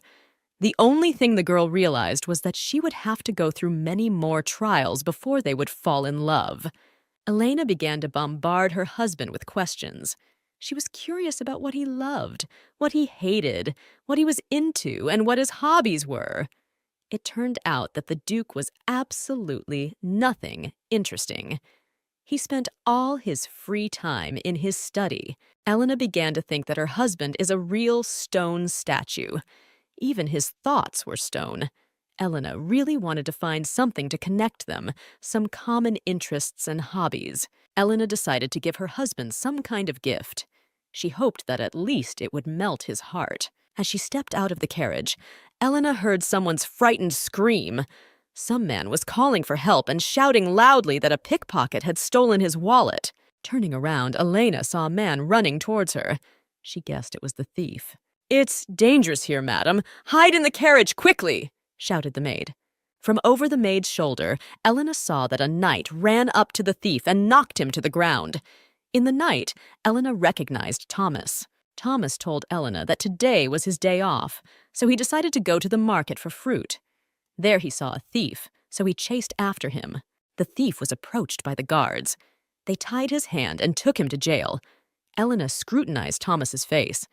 What if her husband was right, and Thomas really was honest and a pretty good knight? Be that as it may, I still think you are wrong. You shouldn't talk nonsense behind your commander's back. Shifting her eyebrows on the bridge of her nose, Elena said, "You're right, I shouldn't have done that, and I'm sorry you heard my words. I'm truly sorry for what happened," said Thomas and bowed low before Elena. "Actually, I was so angry that I was ready to throw you out, but the Duke stopped me. According to him, you are an honest and quite capable knight, but you should pay attention to your manner of speech," Elena said in an angry tone. "It surprises me that the Duke reacts so calmly to all this. I have a different opinion on this, so kindly correct yourself." "I will. I'll make it up to you," shouted Thomas. "Very good. Now enjoy your weekend, and when you come back, work harder," said Elena and went shopping. Back at the manor, Elena asked the maids for their opinions on Thomas. The maids said only good things about him. The manager, Ben, did not like Thomas, as he was always making trouble for nothing. Ben even called Thomas a scumbag. I apologize. It's hard for me to contain my emotions when I hear that annoying guy's name. However, I want to admit that in reality, he's not completely useless. On the contrary, he's a person with exceptional abilities. In his hometown, Thomas was even called a prodigy. His defiant temperament showed itself last year when he lost in a battle. After that, he became completely disobedient, forgetting his place. Thomas feels guilty in front of the Lord, so sometimes he might accidentally say something unnecessary. I've already asked the Duke several times to kick Thomas out, but he won't even listen to me. I guess it's because Thomas is very capable. After talking to the servants, I realized that Thomas is everyone's favorite. There's something about him that attracts people, Elena remarked. He may be a good man, but he has a glib tongue. He needs to learn to watch his speech, said Ben. In the evening, Helena went to her husband's study. She suggested that he take a walk in the night garden. When you are here, doesn't it bring back memories of that time? Elena asked her husband. Usually the garden only lifts my spirits. Every time I hid here, no one could find me. That comfort is something I remember forever, replied the Duke. Elena asked the Duke to sit on the bench and give her his hand. Elena decided to give her husband a pair of cufflinks adorned with a pink stone. You've never had any preferences, have you? Then let's slowly start creating them, shall we? From this day forward, your favorite color will be pink. I'd like to point out that your image suits the color pink very well. Also, my eyes are the same color. Thank you for the gift. I really liked it, said Kaiwin and smiled gently. Did you really like my gift? Asked a blushing Elena. Kaywin nodded affirmatively. Then wear it more often, or I'll think you were joking. Elena was happy to please her husband. Elena asked the Duke that this night he would sleep in her bed. Kachwin agreed without hesitation. Come to think of it, he has never refused my requests. The only exception was the child, thought Elena, looking at her husband. Is there something wrong with my face? Asked Kaiwin without opening his eyes. Elena answered him that she just liked looking at him. And please tell me why you had a fever that day. Did you have any pain? And about that night, I'll behave more carefully next time and not climb a tree. I once had a high fever too, so I can guess how you're feeling. As an apology, let me take care of you instead of Ben. It makes me want to be by your side and change the cold towels on your forehead. I'll look forward to having a high fever again, said Kaiwin, which made the girl extremely happy. It took Elena a very long time to fall asleep. The girl turned towards her husband. He was sleeping soundly. Elena noticed that Kaiwin likes shirts very much. He even sleeps in them. The girl doubted that he was comfortable. She hoped the day would come soon when the Duke would stop being embarrassed by her. Returning home in the evening, Thomas saw a girl sitting alone in an alleyway. Mr. Knight, please help me. I have twisted my ankle. Could you walk me to the main road? The girl asked. Of course, replied Thomas and held out his hand to the girl. Suddenly he saw the girl pull out a dagger. Abruptly jumping to her feet, the girl tried to plunge the dagger into Thomas's stomach. Thomas managed to intercept the girl's arm. The dagger fell to the sidewalk with a clang. A man in a cap jumped out from around the corner and ran away. Thomas took his boot off his foot and launched it at the fleeing man. With a loud scream, the man fell to the ground. The girl fainted from the stress she had been under. Thomas picked her up and walked over to the man and pinned him to the ground with his foot. Thomas demanded of the man that he tell him his name. Don't you remember me? You're the reason I was sentenced to 5 years in prison. The man hissed through his teeth. 5 years? That's probably the thief I caught in my town, recalled Thomas.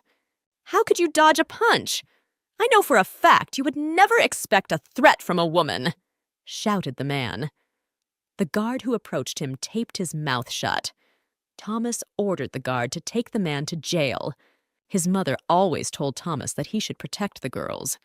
She repeated to him that girls are less strong, so they need to be protected. For this reason, Thomas always thought women were weak. But looking at the Duchess, Thomas doubted that all women are weak.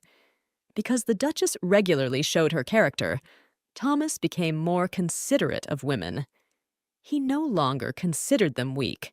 That was why he noticed the dagger in time. In the hallway, Elena ran into Ben. The manager told her that since morning, Thomas had been walking around the house, asking everyone to apologize for his behavior.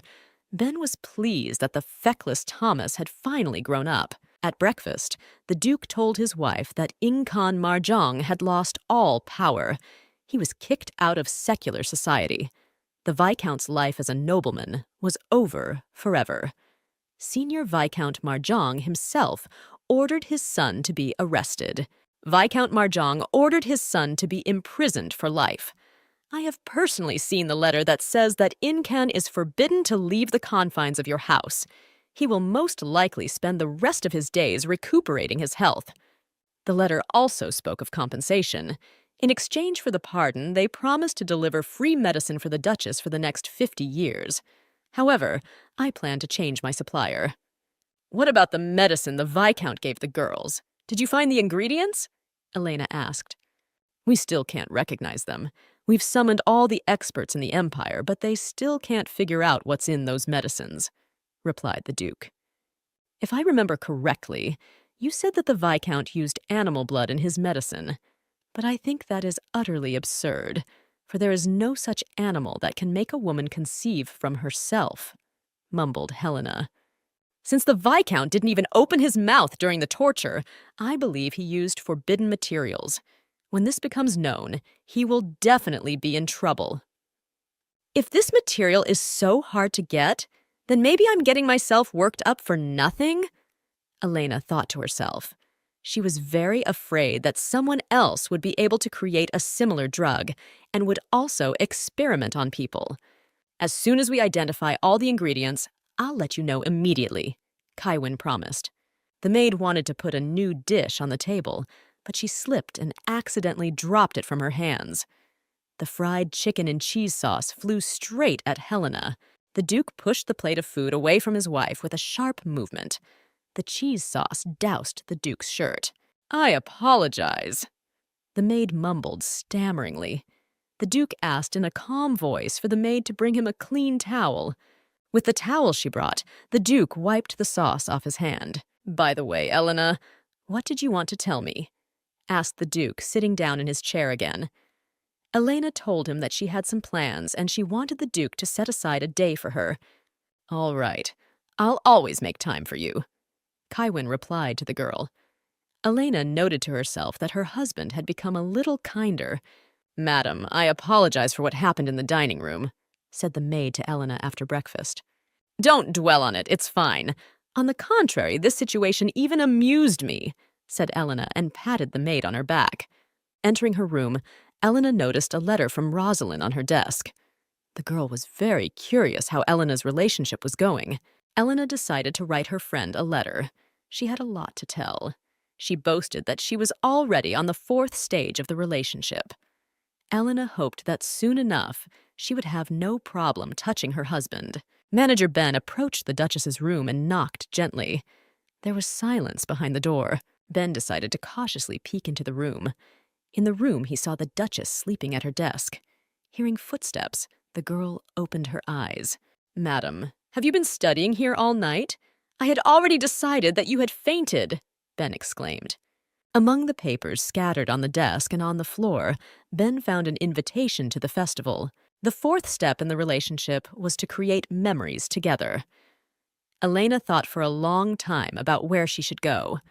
There was to be a festival in the next few days. It would add vivid memories, but the downside was that the festival was crowded. Elena was also thinking about calling her spouse to go boating. In that case, it was possible to spend time alone. The downside was that the memories were too faded.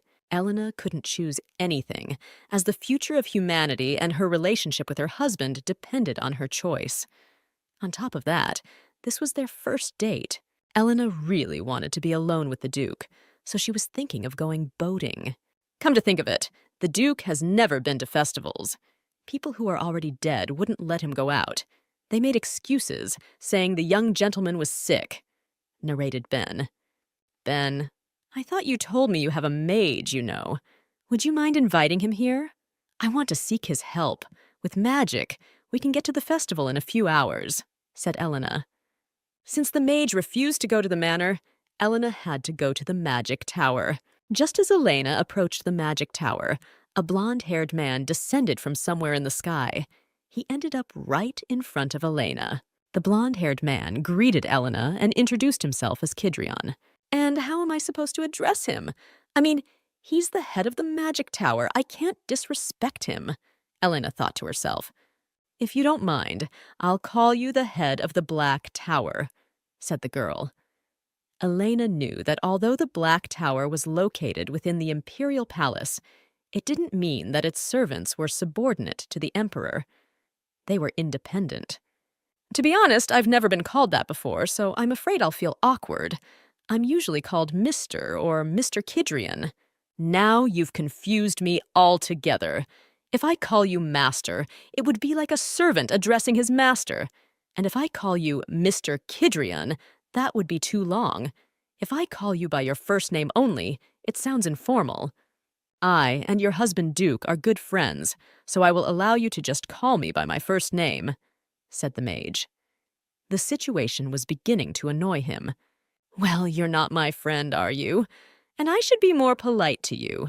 By the way, do you know why I asked to meet you, head of the Black Tower? Elena said thoughtfully. I've been told that you want teleportation magic. You want a path that takes 2 days to travel in just a few hours. That is not a problem for me. Are you setting off today? Kidrion asked. No, wait. I met with you today to talk about departure time and payment, replied Elena. The head of the Black Tower replied to the girl that he would help her any time and he would not charge her any money. If I were interested in money, I would send one of my mages to you. In fact, I only want to help my best friend, so you don't have to worry about payment. Over dinner, Elena told her husband that she had asked the head of the Black Tower for help. Kachwin asked his spouse if Kidrian had acted rude to her. No, he was quite polite to me. Could it be because I am your consort? Come to think of it, that mage said he was very close to you. He called himself your best friend. When did you get close? Helena asked. The Duke promised his consort that he would definitely tell her about his friendship with Kidrian. Only a little later. The long-awaited day of the festival had arrived. Elena decided to wear a dress with open shoulders. You are simply dazzling today. You look like the truest fairy, the maids exclaimed. Elena did spend a lot more time getting ready than usual, as this day was special, her first date with her husband. Since it was a masquerade ball, Elena was forced to wear a mask. The Duke walked into Elena's room. "And how do I look?" asked Elena to her husband. The Duke replied to the girl that she was unusually beautiful today. Are you not excited at all? Last time I asked you to praise me, you had a lot of trouble doing so. Now you're acting completely different, noted the girl. Then was the first time I complimented someone, so I acted like it, replied the Duke. Haven't you ever met someone you found attractive before? Haven't you ever felt like complimenting anyone? Helena asked, surprised. Was she really the first person to hear a compliment from the Duke? Kaywin, have you ever said anything insincere to me, including this moment? Asked the girl. No, I always try to be honest with you, answered Kaywin. Well, since that's the case, let's hurry up, or the head of the Black Tower is probably waiting for us, said Elena and hurried out into the hall. Grand Duke, I apologize, but there is something here that requires your immediate intervention. Manager Ben looked out into the hall. If you'll excuse me, I'll be right back, said the Duke and disappeared behind the doors of his office. I spoke with my husband the other day regarding you. He told me that you were a priest before you became a mage. You've been friends for several years now, said Elena to the head of the Black Tower. And what else did Kaywin tell you about me? Asked the mage with a smirk. Why are you wearing a white robe? Is it because you used to be a priest? Elena ignored Kidrian's question. She wanted to know as much as she could about this mage. After all, he was her husband's best friend. No, I only wear this robe because it fits me well, replied Kidrian. But when you're wearing the white robe, it gives the impression that you're the head of the White Tower, not the Black Tower, mumbled Elena. The Duke came out into the hall. He asked to be excused for their having to wait. As Elena had expected, there were many people at the festival. There was noise everywhere, the clamor of fruit vendors. The festival is big, there are a lot of people here. We might get lost if we just walk side by side, said Elena. Hearing her spouse's words, the Duke immediately extended his hand to her. Elena took her husband's hand. The girl noted to herself that the level of touch was also passed. I learned that this is your first time at the festival. Have you noticed that since you met me, you have learned a lot of new things? There will be even more such pleasant moments in the future. Helena promised her husband. Kaywin, look at that colorful man. Not only does he have an interesting mask on his face, but he's wearing some rather unusual clothes, Elena exclaimed, pointing her finger at the brightly dressed man. Just imagine how uncomfortable he is in those clothes. I wonder if his sword is real. No, it's a fake sword. It looks very light and probably doesn't even weigh half of a real sword, said Kaywin. Wait, you can draw such conclusions after barely looking at the sword? Marveled Elena. A man standing in the middle of the square shouted loudly that he would give an extremely valuable prize to the one who could chop a log with a single blow. Kaywin, let's try to chop the log, suggested Elena to her husband. Elena gave the man some coins for participating in the contest. Now I will bring you a sword with which to chop the log, said the man and disappeared around the corner. Elena was afraid that the man might bring a blunt or extremely fragile sword that would not be used to split the log. You will need this particular sword to chop the log. The man held out a small sword to the Duke. I assure you, you will indeed have trouble, but not only with the sword, but also with the log. Then I'll also charge you for the broken sword. The man thought gloatingly to himself. Suddenly, a huge lion jumped into the square. People screamed and scattered. The man looked fearfully at the sword in the Duke's hands. He began to regret giving him the fake sword. Duke jumped into the air and struck the lion with the fake sword right in the head. Are you okay? Asked Kaiwin to his consort.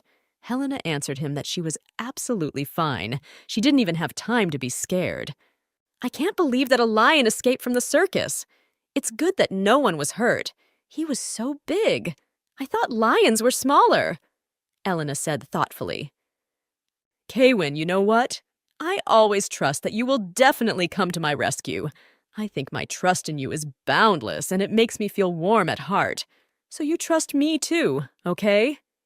Suddenly, Elena heard some sort of angry shouting. A woman in a red dress was reprimanding a young guy. I'm sorry, it's just that customer came before you, mumbled the guy. And what was it you were doing if you didn't ignore me? How dare you act like that? Shouted the woman and swung her hand. The woman was stopped by a long-haired man who approached. Calm down. I don't want others to see you like this. Please be angry only with me, my mademoiselle. The man kissed the hand of the woman in the red dress. Shall we find another artist to capture your beauty? The man suggested. Who is this man? From the sound of his voice, he's quite young. It's a shame he's wasting his time on a woman like that, whispered the ladies passing by. Who is this other good man? I saw that he was around from the beginning and could have ended things even earlier. He only wants to seem nice, but he isn't. Elena thought to herself. Elena, it's you, isn't it? It's been so long since I've seen you. I'm glad to meet you here. Suddenly, a long-haired man shouted. Elena froze in surprise. She didn't remember him. Okay, I'll see you again. I'm busy today, so bye. The long-haired man put his arm around the woman in the red dress and led the way. Did that man just call that girl Elena? Does he mean she's a duchess? People started whispering. We should get out of here, too, Elena exclaimed and dragged her husband behind her. This couldn't be worse. And just why did that asshole call me by my first name? He ruined my whole evening. I wanted to hang out with my husband some more, and now I have to go home. Irritated, Elena thought to herself. If we stay at the festival, there's a good chance that Kaiwin will be recognized by some aristocrat. And I don't know that long-haired man, but I won't just leave it at that. And I'll find out who he is. Let's go to the theater. I'm sure we won't be disturbed there. Kaiwin pointed with his hand toward a large, dark, brown tent. The Duke took his consort by the hand and led her toward the tent. The girl was surprised that he was the first to take the initiative. The theater was showing a play where the handsome prince was rescuing a young princess. The actors played very well. I must meet the man who wrote the script for this play, mumbled Elena as the curtain came down. Elena approached the actors and tried to ask them the author of the script. Unfortunately, no one knew who it was. The actors gave Elena the script and asked her to refer to Baron Afron. Most likely, a young minstrel wrote the script. He is currently absent, and I don't know when he will return. I will send men to track him down as soon as possible. Baron Afron promised. While you wait for the minstrel, I will provide you with a room to rest. There you can stay as long as you wish. Kaiwin, forgive me for wasting your precious time on personal whims, said Elena when she and her husband were alone. It's all right. Are you okay? Why did you look so pale at that play? Asked Kaiwin. I'm fine.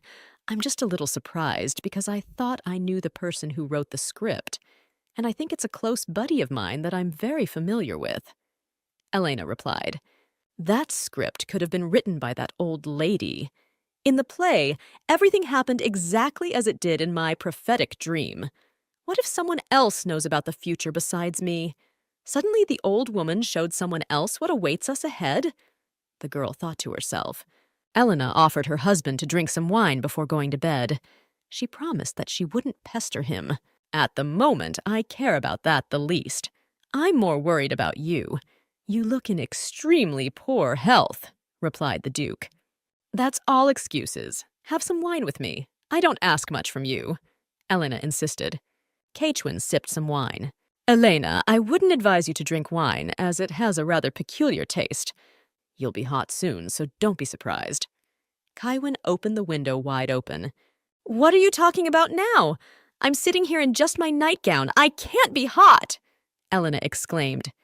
A moment later, Elena realized that even though the window was open wide, she felt absolutely no cold. Her body began to burn. Wait, what's going on now? Are you telling me that something was put in our wine? Wondered Elena. You'd better not move for a while or you'll get very dizzy. The Duke walked over to his consort and held her tightly against him. The Duke lifted his consort into his arms and carried her to bed. Kaiwin, how did you realize that something was put in the wine? Helena asked. I determined it by the taste. I've had to taste something like that before in my time, replied the Duke. I once had to stay at another estate because of work. The lord of those lands offered me a drink. Fortunately, various medicinal substances like that don't have much effect on me, so nothing happened to me. Kaiwin, my body is burning right now and my head is very dizzy. Do you think I'm being affected by that substance in this way? Elena clarified. Yes, that's usually what one experiences after a substance of that nature. Usually the effects of the substance wear off after a few hours. You just need to be patient, replied the Duke. Well, I'll have to be patient since there are no other options. My husband isn't the kind of man who enjoys watching other people suffer. If he knew a way to get rid of these symptoms, he would definitely help me. Elena thought to herself. Okay, stop. How did I know that? When did I realize what my husband is? I know about his skills. I know his character and manner of speaking. But is that who he really is? Maybe I'm just making up the perfect husband for myself? Kaiwin, I'm really hot right now. I decided to take off my shirt, said Elena to her husband. The Duke walked over to the window and ripped the curtain off. You can't take your clothes off since the room is cold, but you don't feel it. I don't want you to get sick, said the Duke to the girl. A moment later, Elena was wrapped in the curtain like a baby. The curtain is thinner than a blanket, so you won't be as hot, said Kaiwin. Elena asked her to untie it, but the Duke refused her. If you don't want to untie me, then release at least one of my hands, Elena asked. The Duke helped her free her hand. Yep, gotcha, Yelena shouted, grabbing her husband's hand. Kaiwin, have you ever thought about what would happen if the world collapsed? I would be very upset about that. It would be a shame if the world ended and the gods fell. You might die, and I absolutely hate that. You know what? Just recently I've realized that you're a wonderful person. I need you very much. Tell me, what am I to you? Do you even need me? Elena asked. I don't know the answers to those questions, replied the Duke. In the morning, Elena woke up rested and full of energy. She didn't remember when she fell asleep. Kaiwin refused to say anything about the previous evening. I'm so sorry. That wine was for me. The new maid just made a mistake, shouted the Baron and hit his head on the floor with all his might. Okay, calm down. Don't beat yourself up, asked Elena. By the way, that minstrel you were looking for is already here, said the Baron. It's a pleasure to meet you. My name is Vil, exclaimed a young pretty girl. I heard that you wrote this script. Is it true? Have you seen the future? Do you know the old woman too? Asked Elena to the girl. I don't know any old woman. I saw all these things in scraps in my dreams, Vile told. The girl narrated that in her dreams, she saw a ruined kingdom that was filled with monsters. The corpses of people littered the streets. Does anyone else know about your prophetic dreams? Elena asked. I try not to tell anyone about it, as I'm afraid they just won't believe me. The only one who knows about my dreams is my friend. You're the first one to believe me, Vile replied. I have one favor to ask of you. Could you and I exchange letters periodically? You are the only person who would know the future as well as I do, said Elena. Of course, I would love to write you letters. Since I don't have a permanent residence at the moment, I'll be the first to send you a letter. Promised Vile. Well, why did this have to happen to me in the first place? Incan was indignant. Look at what I brought. This vial has my father's signature on it. How nice that you will be remembered young, said Rebecca, and showed Incan a small vial of bright red liquid. What are you talking about now? I'm not going to die anytime soon. I'm pretty sure that in just a little while I'll be perfectly healthy, shouted Incan.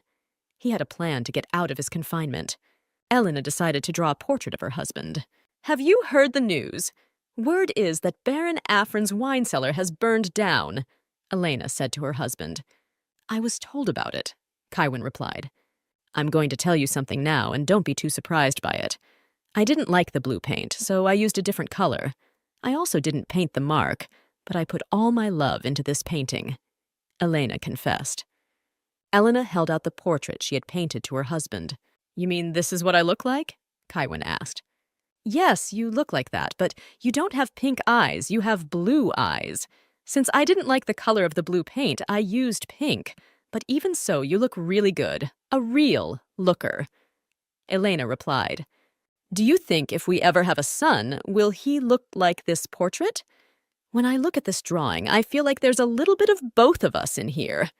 Okay, let's drop the subject of children. You've already noticed that I can draw, and I want to teach you to do the same. So I propose we have classes twice a week.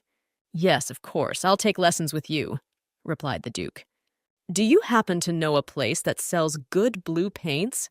I need the color of the sea, said Elena. The maid told her that she had seen several stores with paints in the market square. Elena took the maid and Thomas with her and went to the market square. Unfortunately, the right paint could not be found. After walking around the market square some more, Elena decided to go in search of a pastry shop. Near the candy store, Elena saw a group of kids who were bullying a girl named Anna. Thomas grabbed one of the bullies by the scruff of the neck and lifted him high off the ground. Anna, are you okay? Elena asked, taking a seat next to the girl. Who are you? Are you an angel? Asked a surprised Anna. Yes, you're right. I am an angel. I came here to punish these naughty children, replied Elena. Forgive us. We won't do it again, shouted the children with loud sobs. It's not me you should apologize to. It's the one you hurt. Shouting over the crying children, Elena said. She took the boys' hands and led them over to Anna. We are sorry, Anna, said the crying children. Anna, where's your mom? Asked Elena to the girl. She held out her hand and helped her up from the ground. My mom is coming home very late. I was going to wait for her at home, but I really wanted to eat some chocolate, the girl confessed. I don't have any chocolate with me, but I have some cookies. And I'll share some with you if you don't tell anyone that I'm an angel who came down from heaven, said Elena. Anna promised to keep quiet. Very delicious, and I would like to share these cookies with Hans. He and I do everything together, and we also promised each other that we will definitely get married in the future, Anna told. There you are! I've been looking for you for hours, shouted Hans, who ran up. It's true Hans and Anna are from a prophetic dream. If I don't do anything, they'll die too, Elena thought wistfully. In the evening, Ben told Elena that Anna and Hans were children who had been supported by the duchy for over 3 months now. Their families had traveled to the mountains in search of a better life. Their fathers died there after encountering monsters. The children were lucky enough to meet a duke who took them under his protection. He decided to support the children until they came of age. Anna and Hans's mothers learned from herbalists. The Duke planned to open a center to help poor people, where they would give out medicinal herbs for free. Do you want to hire Anna and Hans' mothers to volunteer at the center? Elena clarified. Yes, of course, and we will pay them for their work. When those two take over, everything goes smoothly. The only downside is that they are immigrants. I'd like to point out that more than half of the people of the duchy are immigrants who arrived at different times, replied Ben. If people start to resent it, we'll have to postpone the opening of the volunteer center for a while. People have different attitudes toward immigrants. Answer me, where did Incan go? Rebecca asked the servant. He went to Duke Mahad's estate, replied the servant. That idiot dared to go against me after all, mumbled Rebecca. Anne, will you come with me? We need to buy some dark dresses, said Rebecca to her maid. Madam, it is a beautiful day. Would you like to take a walk outside the mansion? Asked Elena, a knight named Cholin. It's good that you approached me after all. I was just about to go shopping, replied Elena. Elena decided to wear the earrings given by the head of the Dark Tower. Not only could they change color, but they also had magical powers. Elena decided to take Anna along for the walk. Suddenly, a woman ran up to Cholin and shouted loudly that her village was being attacked by monsters. The villagers really needed the knight's help. Has it really started? How could monsters get into the duchy territory? Thought Elena. Madam, shall I go? Can you manage without me? Asked Elena Cholin. Yes, of course go. I'll wait for you here, replied Elena. Anna, don't be afraid of anything. The knights will sort it out completely. Elena realized that in her case, it was extremely dangerous to send her knight away, but she couldn't do otherwise. If she kept her knight with her, people would stop believing in the Duke. Elena took off one earring and gave it to Anna. She asked the girl to take the earring to the Duke and tell him that it was from his consort. The situation with the monsters seemed extremely suspicious to Elena. Long time no see, Duchess, whispered the approaching Incan. Incan's guards immediately approached Elena's maid and stunned her. Duchess, I don't want to harm peaceful people, so try not to cross me. I want to assure you that I will not harm you in any way. I just want to have a little chat with you, said Incan. Elena noticed that there was some foreign odor in Incan's carriage. The odor started to make Elena feel sick. I heard he was locked up in his own house for life. Why the hell is he causing trouble here? As soon as the earring with the tracking magic is in my husband's hands, he'll start looking for me right away. I hope Anna is up to the task. Elena thought. Stop the carriage or I'll throw up right here. I'll ruin the whole parlor for you, screamed Elena. Incan ordered the coachman to stop the carriage. Climbing out, Elena fell to her knees and began gulping for air with her mouth. I hate to knock you out, but if you keep this up, I'm going to have to do something about it, said Incan to the girl. Give me something cold to drink and I'll feel better immediately. Gritted through her teeth, Helena gritted her teeth. Look, there's an inn nearby. There's bound to be cold drinks there. Elena pointed a finger at the sign. You probably don't realize the situation you're in, Incan muttered. Fine. I'll buy you a cold drink if you promise to behave and keep this on. Incan put his cloak on the girl. Elena noticed that the fingers of his hands had turned black. But what had caused this? Why did they suddenly change color? Elena noticed that there was also a rather unpleasant odor coming from the cloak. I'll give 1,000 gold pieces to whoever catches that blonde boy and ties him up, yelled Elena and pointed her finger at Incan. The girl knew that for 1,000 gold pieces, an ordinary mercenary could live comfortably for a whole month. You will get the money later. The guarantee is my noble name and this brooch. The mercenaries grabbed their swords and axes and rushed at Incan. With a kick of his foot, Incan sent 2 of the mercenaries to the far corner. A few seconds later, a couple more mercenaries flew off to the side. Seeing all of this, Elena was stunned. She hadn't expected Incan to be so quick. Duchess, I thought that once I gained power, I would go to another country and live happily ever after. But for some reason, I can't get you out of my mind. Maybe it's revenge. I want to make you pay for what happened, said Incan. When I saw you in the square today, I realized that I fell in love with you. I can't leave you now. It was you who got me into this. Elena clutched her eyes tightly and pushed Incan away from you. Incan flew a few meters and hit his back on the bar. Elena looked at her hands in surprise. She hadn't expected herself to be hit like that. And where did she get so much strength from? Elena jumped out of the tavern and ran towards the forest. It was her first time in this area, so she was a little confused. She needed to find the guardsmen as soon as possible. A while later, Incan still managed to catch up with the girl. He gripped tightly into her hair. Duchess, what have you done? Do you have a disposable artifact hidden somewhere? Incan asked. Let me go, wailed the girl frantically. "It's finally gotten to me. You're just afraid of me, am I right? But you wanted me dead, didn't you? Behave, and we'll both benefit. I won't kill you, don't worry," said Incan. Incan threw Elena to the ground and started choking her. Gaining a lungful of air, Elena called her husband by name. A short while later, Incan's grip loosened.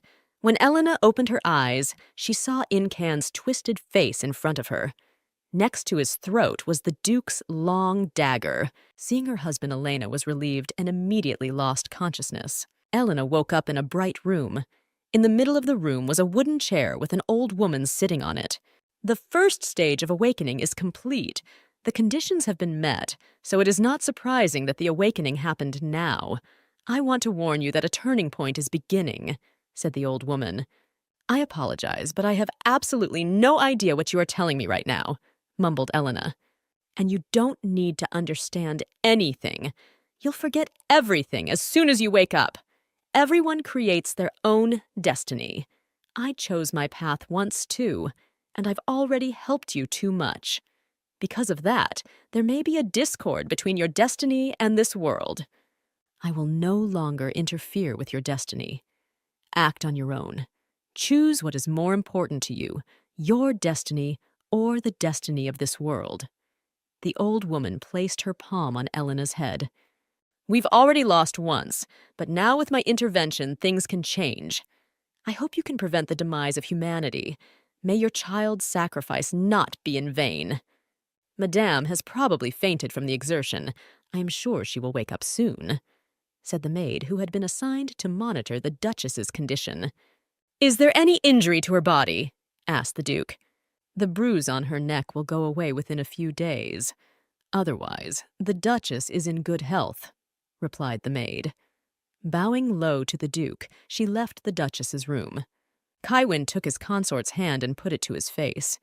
He was afraid of losing her as well.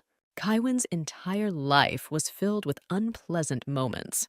His mother didn't like him because he was born with a spot on his face. Luckily, Kaiwin was born quite smart and was already able to recognize lies and truth at the age of 2. When his younger brother Martin was born, his parents forgot about Kaiwin. They loved their youngest son very much. A few years later, a rumor went around the kingdom that the mark on Kaiwin's face was left by the devil himself. People even found evidence of this in an ancient book. Kaiwin's mother was very upset when she heard about the rumors about her son's birthmark. That day, the Duchess decided to get rid of her son's mark with fire. Unfortunately, the mark would not burn. It was immune to flame. Kaiwin decided to show his face to his parents as little as possible. He spent a lot of time on the training ground, perfecting his sword skills. When Kaiwin turned 16, his parents and brother were killed in a traffic accident. People began to whisper that Kaiwin's curse had killed his relatives. At first it upset the boy, but then he got used to the gossip and stopped reacting to it. Kaiwin became indifferent to absolutely everything. He was even indifferent to the fact that his bride was replaced at the last moment. When Kaiwin first saw Elena, she seemed like a rabbit to him. He thought their relationship would be a pure formality, but the more he got to know his wife, the harder it was for him to understand her. Elena chastised all the people who chatted behind the Duke's back. She touched him without disgust, and even asked to sleep together. Kaiwin got used to his consort very quickly. He showed her his back and told her about the past. After that, his memories were no longer as heavy as before. Kaiwin appreciated his spouse for being kind, sincere, and always interesting to be with. But when she asked him if he needed her, he couldn't find anything to say. Does he need her? What would happen if she left? Kaiwin had always done well with his problems and daily chores. So does he need a wife? When Kaiwin saw his wife's earring in the little girl's hands, he immediately realized that something had happened to Elena.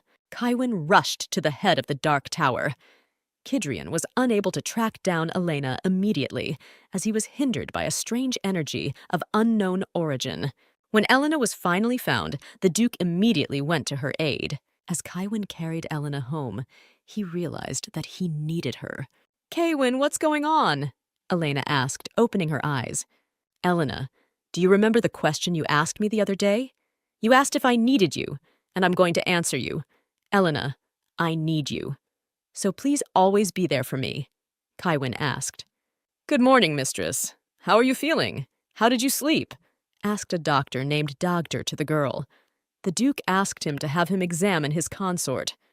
There is nothing wrong with me. The only thing is that lately I've been bothered by nightmares, tinnitus, and hallucinations, Elena replied. Elena didn't understand what was happening to her lately. It had been 4 days since the kidnapping, but there was no way she could come to her senses. Elena often had dreams in which she saw a ruined city. In it, monsters were skinning people who were still alive. How's your bruise on your neck? The doctor asked. It's fine. It doesn't hurt as much anymore. There is some discomfort only when touched.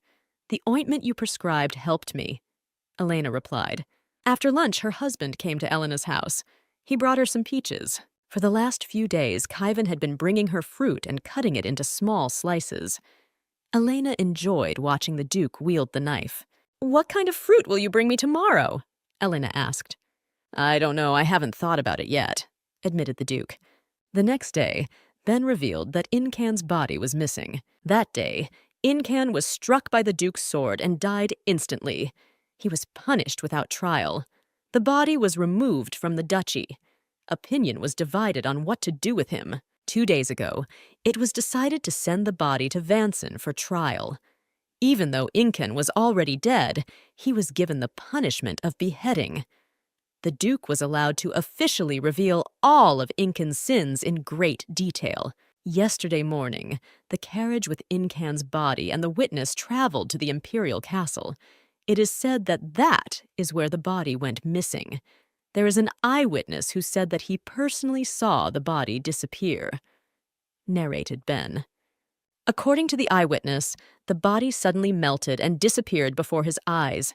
The eyewitness claims he was completely sober. What's also strange is that Incan's clothes were still intact. So it appears that someone took off Incan's clothes and took the body? Elena said thoughtfully. There's a rumor going around the capital that Incan was into black magic when he was alive. There is talk that this is why his body disappeared, said Ben. Ben, what do you think about that? Is the body really disappeared because Incan studied black magic? Elena didn't want to believe that there was evil magic involved, which is a big sin. I don't know. I think it will be easier to give an answer when the investigation is over. We'll be sure to let you know as soon as the situation becomes clearer, Ben promised. If Incan really did study black magic, then it makes sense to me why he gave off that unmistakable foul odor. I've seen his immense power myself. He easily took out 10 men in a few minutes, Elena thought. I also saw his blackened hands, though he looked completely normal. But Incan ran into the monster and was seriously injured. It is said that parts of his body were torn off. But could he recover? What if magic was really used? What about me? I was able to push him back a few meters back then. Where did I get that power from? I definitely saw my hands enveloped in light, and when I used them to push Incan, he flew far away. Although it's hard to believe, it's true. Apparently it was a power opposite to Incan's. After that day, the light in my hands never appeared again. I wonder if this power only worked against Incan, or if I would be able to use it in some other situation. Mistress, the Duke has offered to dine with him tonight, said the maid who entered. Tell him that I will gladly dine with him, Helena exclaimed joyfully. Rebecca heard a knock on the window. A carrier pigeon had flown in. Rebecca opened the window, letting the bird in. A small note was taped to the pigeon's paw. Rebecca untied the note and splashed some white wine on it. Words immediately appeared on the note. The man wrote that he had failed to track the object, but had succeeded in disposing of the body. This whole thing annoys me, Rebecca muttered and tossed the note into the fireplace. Who knew they wouldn't be able to catch up with Incan? Had to dispose of the body, even though I didn't want to. I wonder if the Duchess noticed anything suspicious about him. I can't let my guard down now, for you never know when, where, or how doubt will blossom. It would have been nice if we turned out a little faster. I even had time to buy some special morning clothes. And since the Duchess wasn't killed after all, I have nowhere to wear this dress now. Oh no, I think I'll still need it. A startled maid ran into the room. She announced loudly that Rebecca wanted to see her father. Rebecca. And what are you going to do about it? If you hadn't offered to lock Incan up in the manor for the rest of his life, would this have happened? The Viscount asked his daughter. I'm sure that Incan only committed this madness because he was cornered. To be honest, I would never have thought that brainless jerk would do something like that. And if it wasn't for you, it would have been fine. Calm down, Father. I don't understand why you're so nervous. Nothing extraordinary has happened, Rebecca said in a tired voice. She herself wasn't thrilled that now she would have to deal with the problems Incon had created. You speak so calmly, as if you don't realize what's going on. Do you think Duke Mayhod will let this matter go unheeded? He must think our family knew of Incon's intentions but kept silent. Shaking with anger, the Viscount shouted. He can't help but retaliate. This is quite different from last time, when only a few maids were hurt. How could you dare to kidnap the Duke's wife? We're bound to be pressured and put out of business and put our family out of business. Father, calm down and shut up already at last. It's so noisy here that my bones are even ringing. Stop barking and shut your mouth, shouted Rebecca. What did you just say? Rebecca, how on earth do you talk to your father? The Viscount jumped up from his seat and walked over to his daughter. The red stone pendant hanging on Rebecca's chest glowed with a bright light. Seeing the bright light of the pendant, the Viscount immediately became numb. His entire body became paralyzed. Father, remain calm and keep quiet about this situation. Go back and sit back in your seat. I won't let Duke Mayhod consider you as Incan's accomplice, so you don't have to worry about it, said Rebecca. The Viscount silently turned around and wandered to his desk. All right. The problem with my father has already been solved. Now I will start with what should have been done yesterday. I'll get rid of the Duke's wife when I get the chance. Rebecca walked out of her father's study and wandered to her room. Strange. Why is there no reply? Helena muttered in surprise. Immediately after the kidnapping, the girl wrote a couple of letters. The first she sent to her family in the capital, the second to the residence of Count Max, where Rosalind lived. The reply came the same day only from Count Max's residence. The letter stated that Rosalind was currently absent, so she wouldn't be able to write a reply. Although my hometown is far away with great desire, a letter can be delivered within a day. One only needs to use a well-trained carrier pigeon to do so. Then why is there no reply coming? Thought Elena. All right, I'll wait a little longer and get on with the matter. For the moment, I have to think about another date with my husband. This time, I want to invite him to go boating. It's unlikely he'll refuse me. I think of that kiss over and over again. It was tender and affectionate. The kiss was like the oath of a knight who has decided to dedicate his whole life to his mistress. That means he'll never divorce me. I wonder what the progress of our relationship is. We're probably halfway to something more serious. No, I shouldn't dwell on that. It's time to do something or we'll stay at this stage. In the hallway, Elena ran into the maid Mina. She was the one who had been with Elena the day she was kidnapped by Incan. Mina was found unconscious in a deserted area. Fortunately, there were no serious injuries or consequences. Mina had already recovered from the incident and went to work. I would have gone to work even earlier, but everyone insisted that I rest in bed for a few days. I feel fine, but I don't know how Sir Cholin is doing. What happened to him? Mina asked. I'm worried about him, so I keep asking others about his well-being. From what I've heard, there's not a living spot on Sir Cholin's face.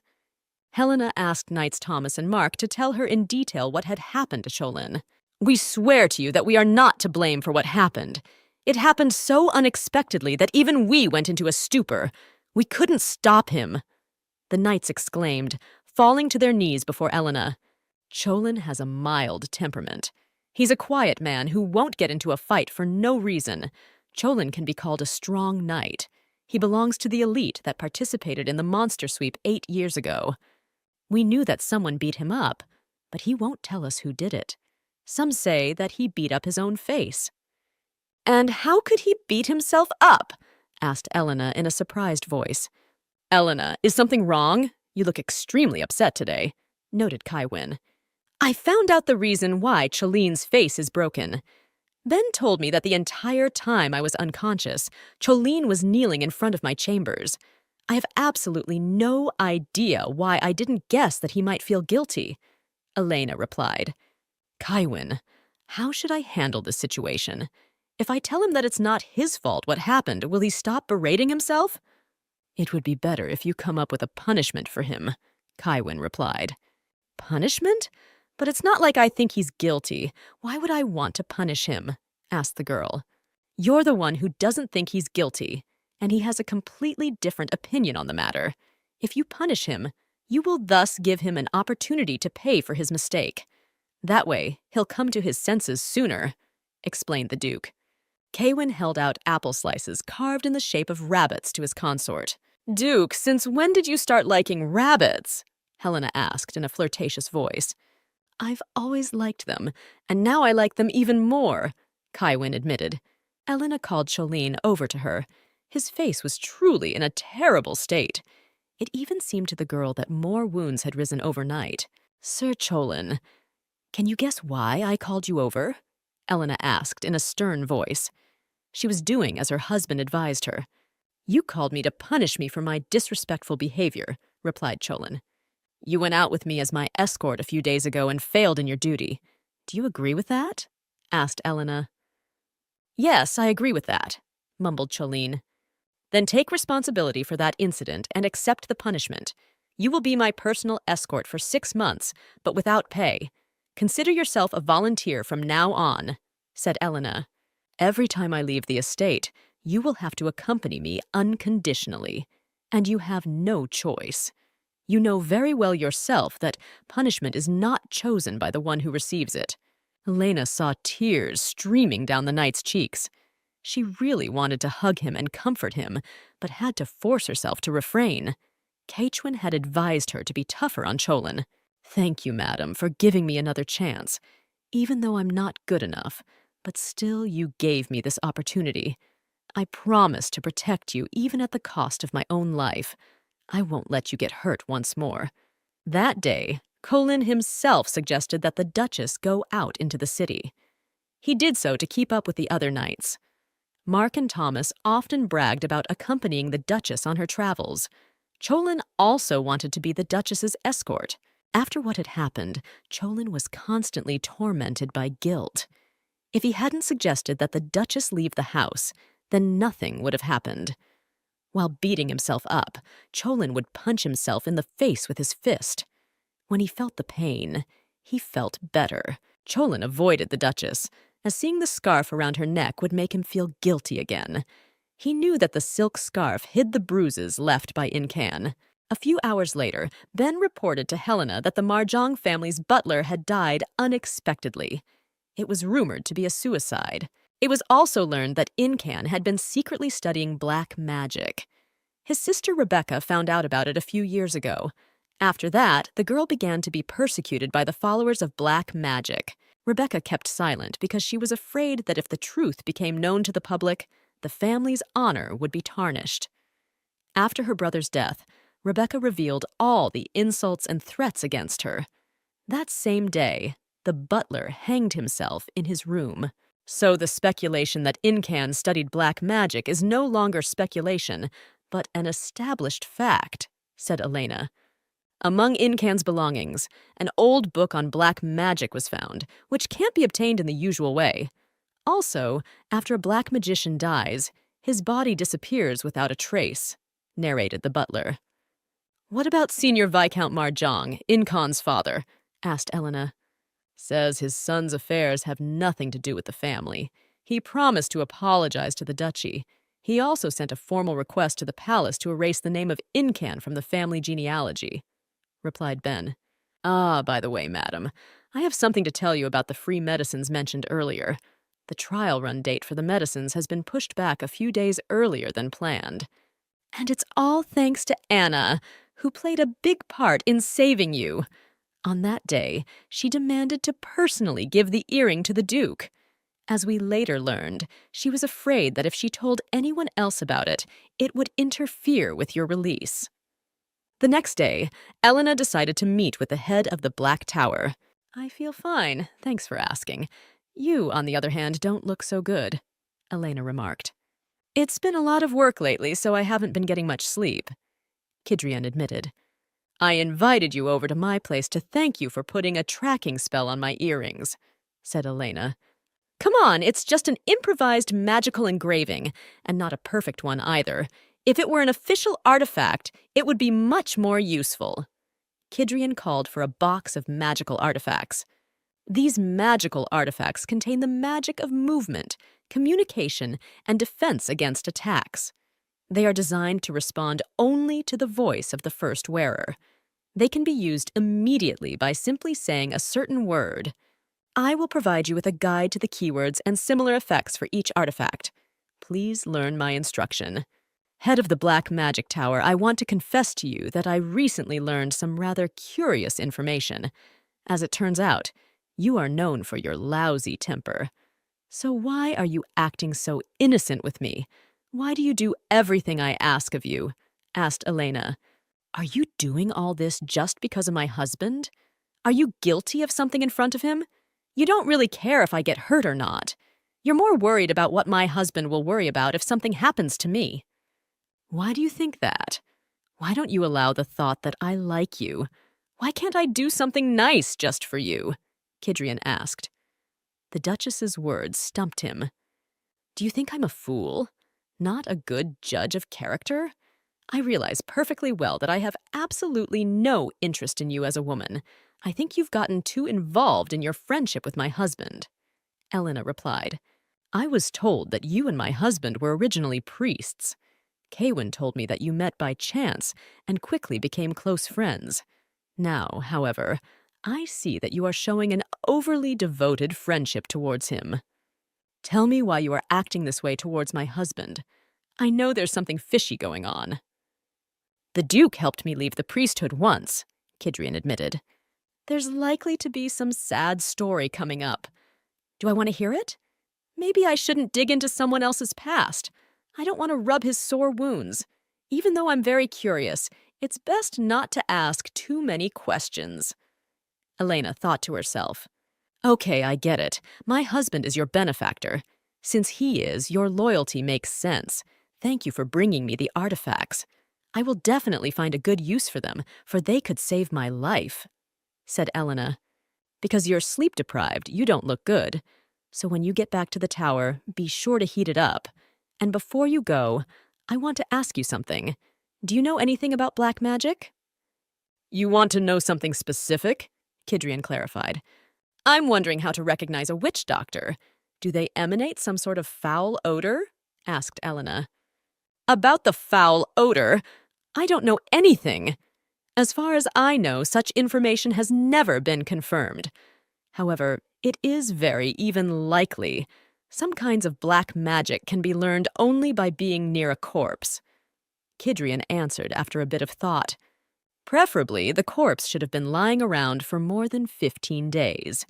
It is quite possible that the odor of a decomposed body impregnates the living person and is not washed away afterwards." "Is there any magic opposite to black magic?" asked Elena next.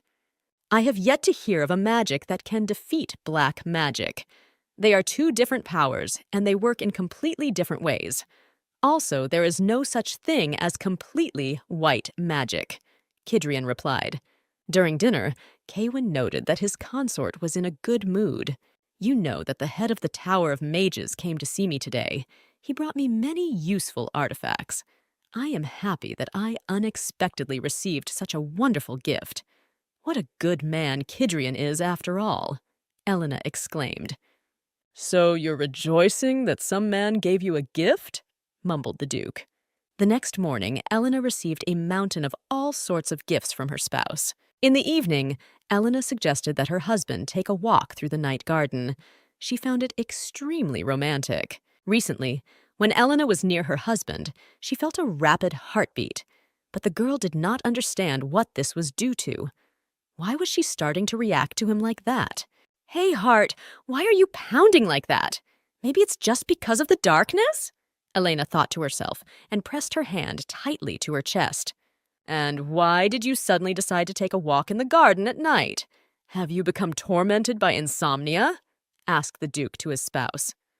I can't sleep tonight for some reason, and so I usually fall asleep normally. And stop acting like I'm a porcelain doll, Elena replied. As the temperature began to drop rapidly, Elena suggested that her spouse return to the room. The girl had one brilliant idea.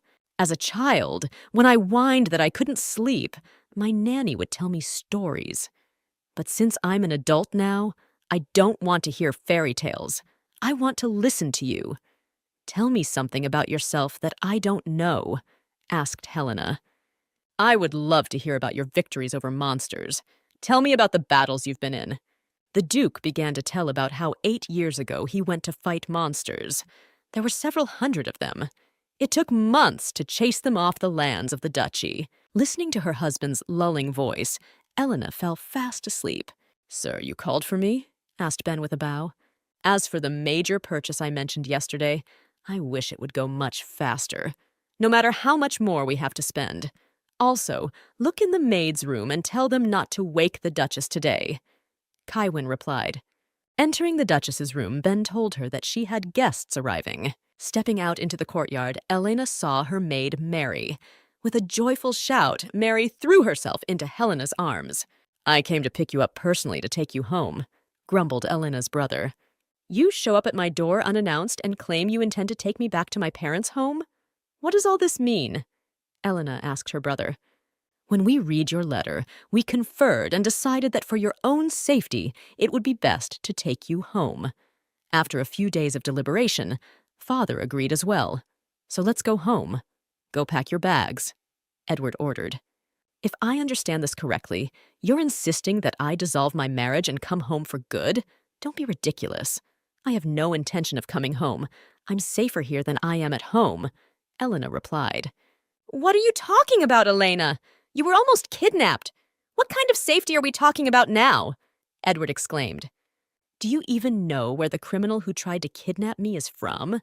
He came here from the capital. It was an accident, and the reason is not ducal at all. Are you telling me that this wouldn't have happened to me in the capital? Elena asked. I want to assure you that after that incident, I have made myself safe. I now have artifacts to help me protect myself from any eventuality. I also have good security in the form of knights.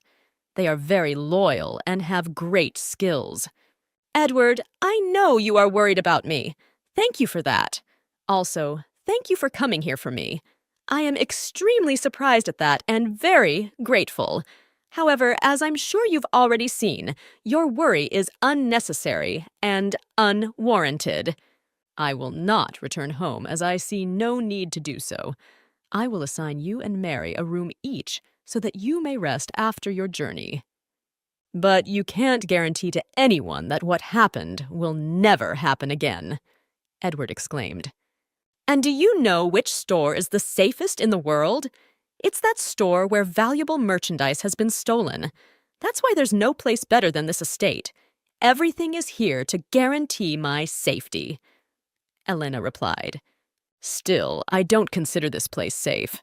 I didn't want you to marry someone with bad rumors at all. What if the curse spills over to you? Said Edward.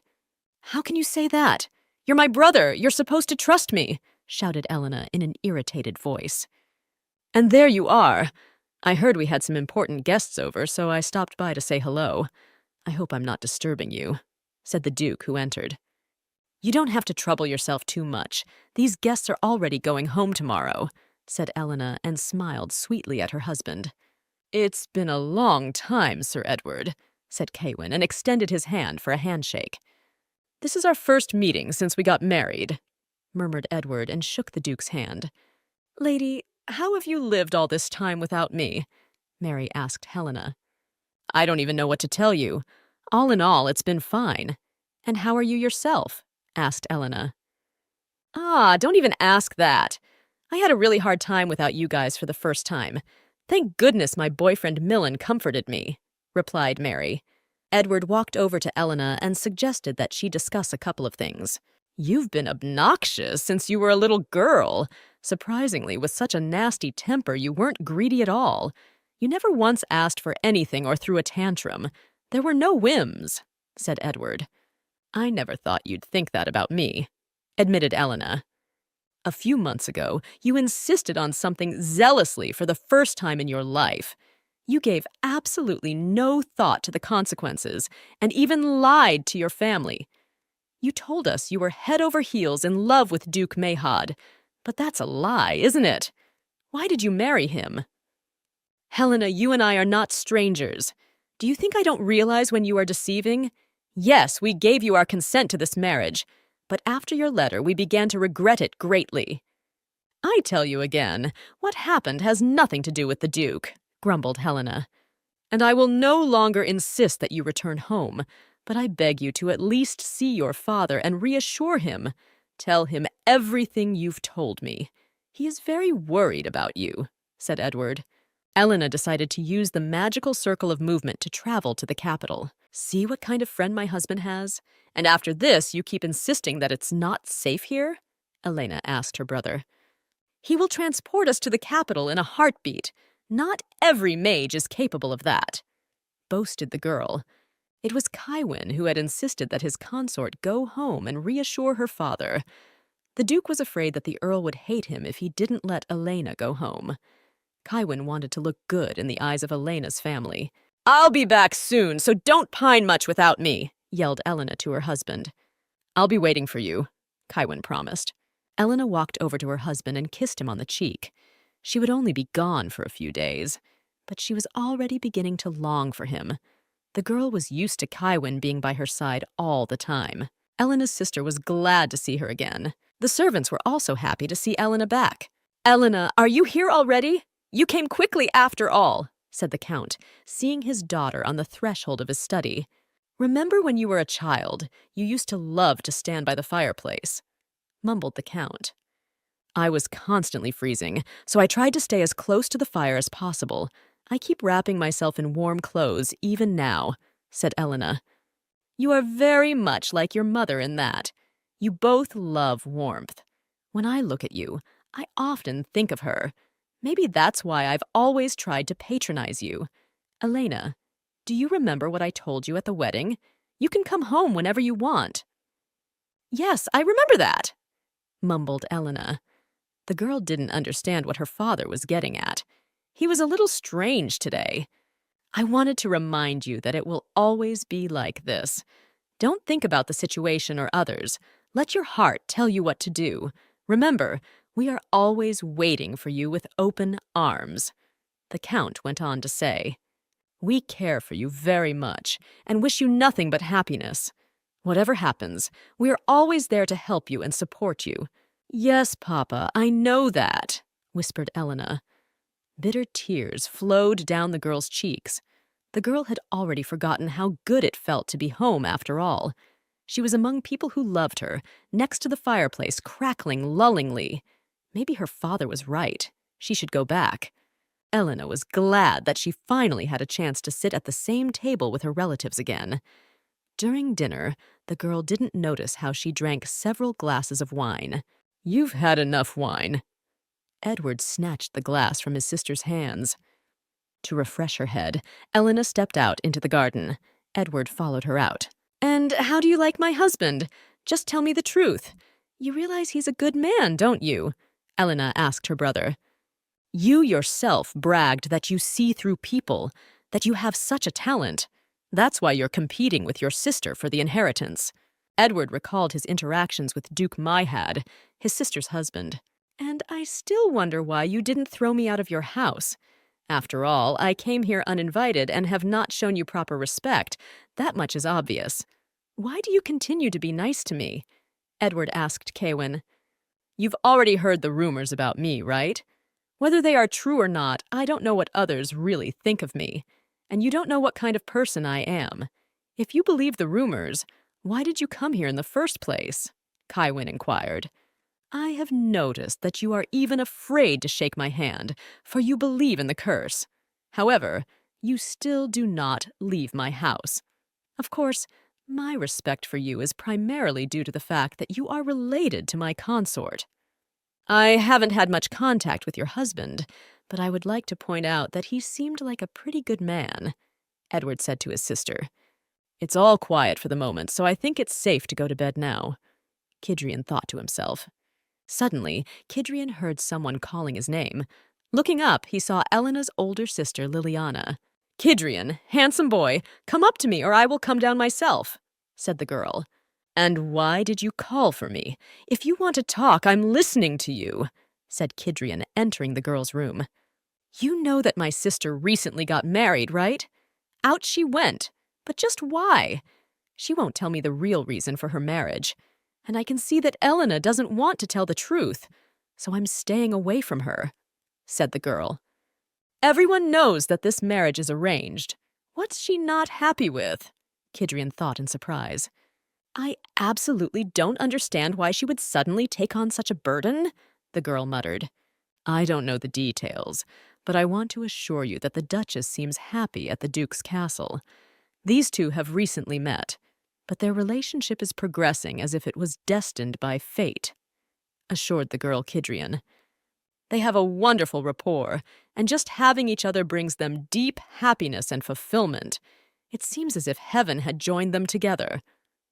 I'm glad to hear that my sister is happily married. Thank you for telling me everything. You are so kind and good, as well as sweet and handsome." In a sleepy voice, the girl said, "Lady Liliana, are you all right?"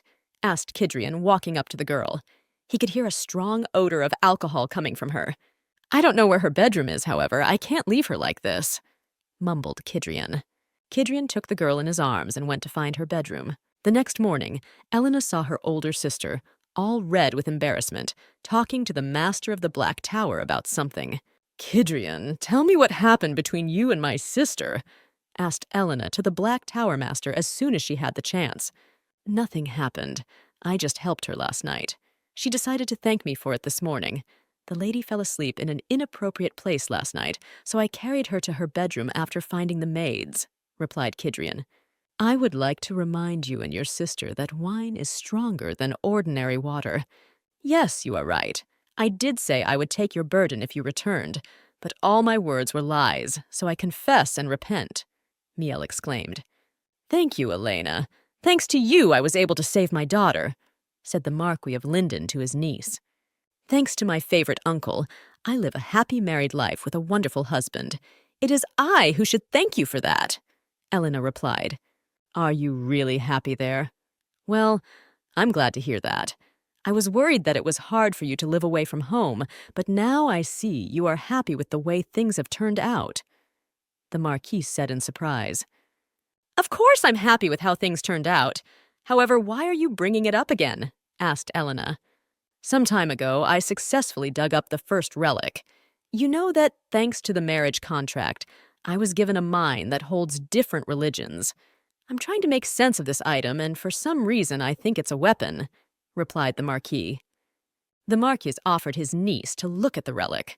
The girl rejoiced at the offer, as she loved anything to do with weapons. Since Elena had been away from her hometown for a long time, she decided to go to her favorite candy shop. Halfway through the trip, Elena's carriage stopped. A carriage with a broken wheel stood in front of them. "I'm sorry we're blocking your way. My name is Becca.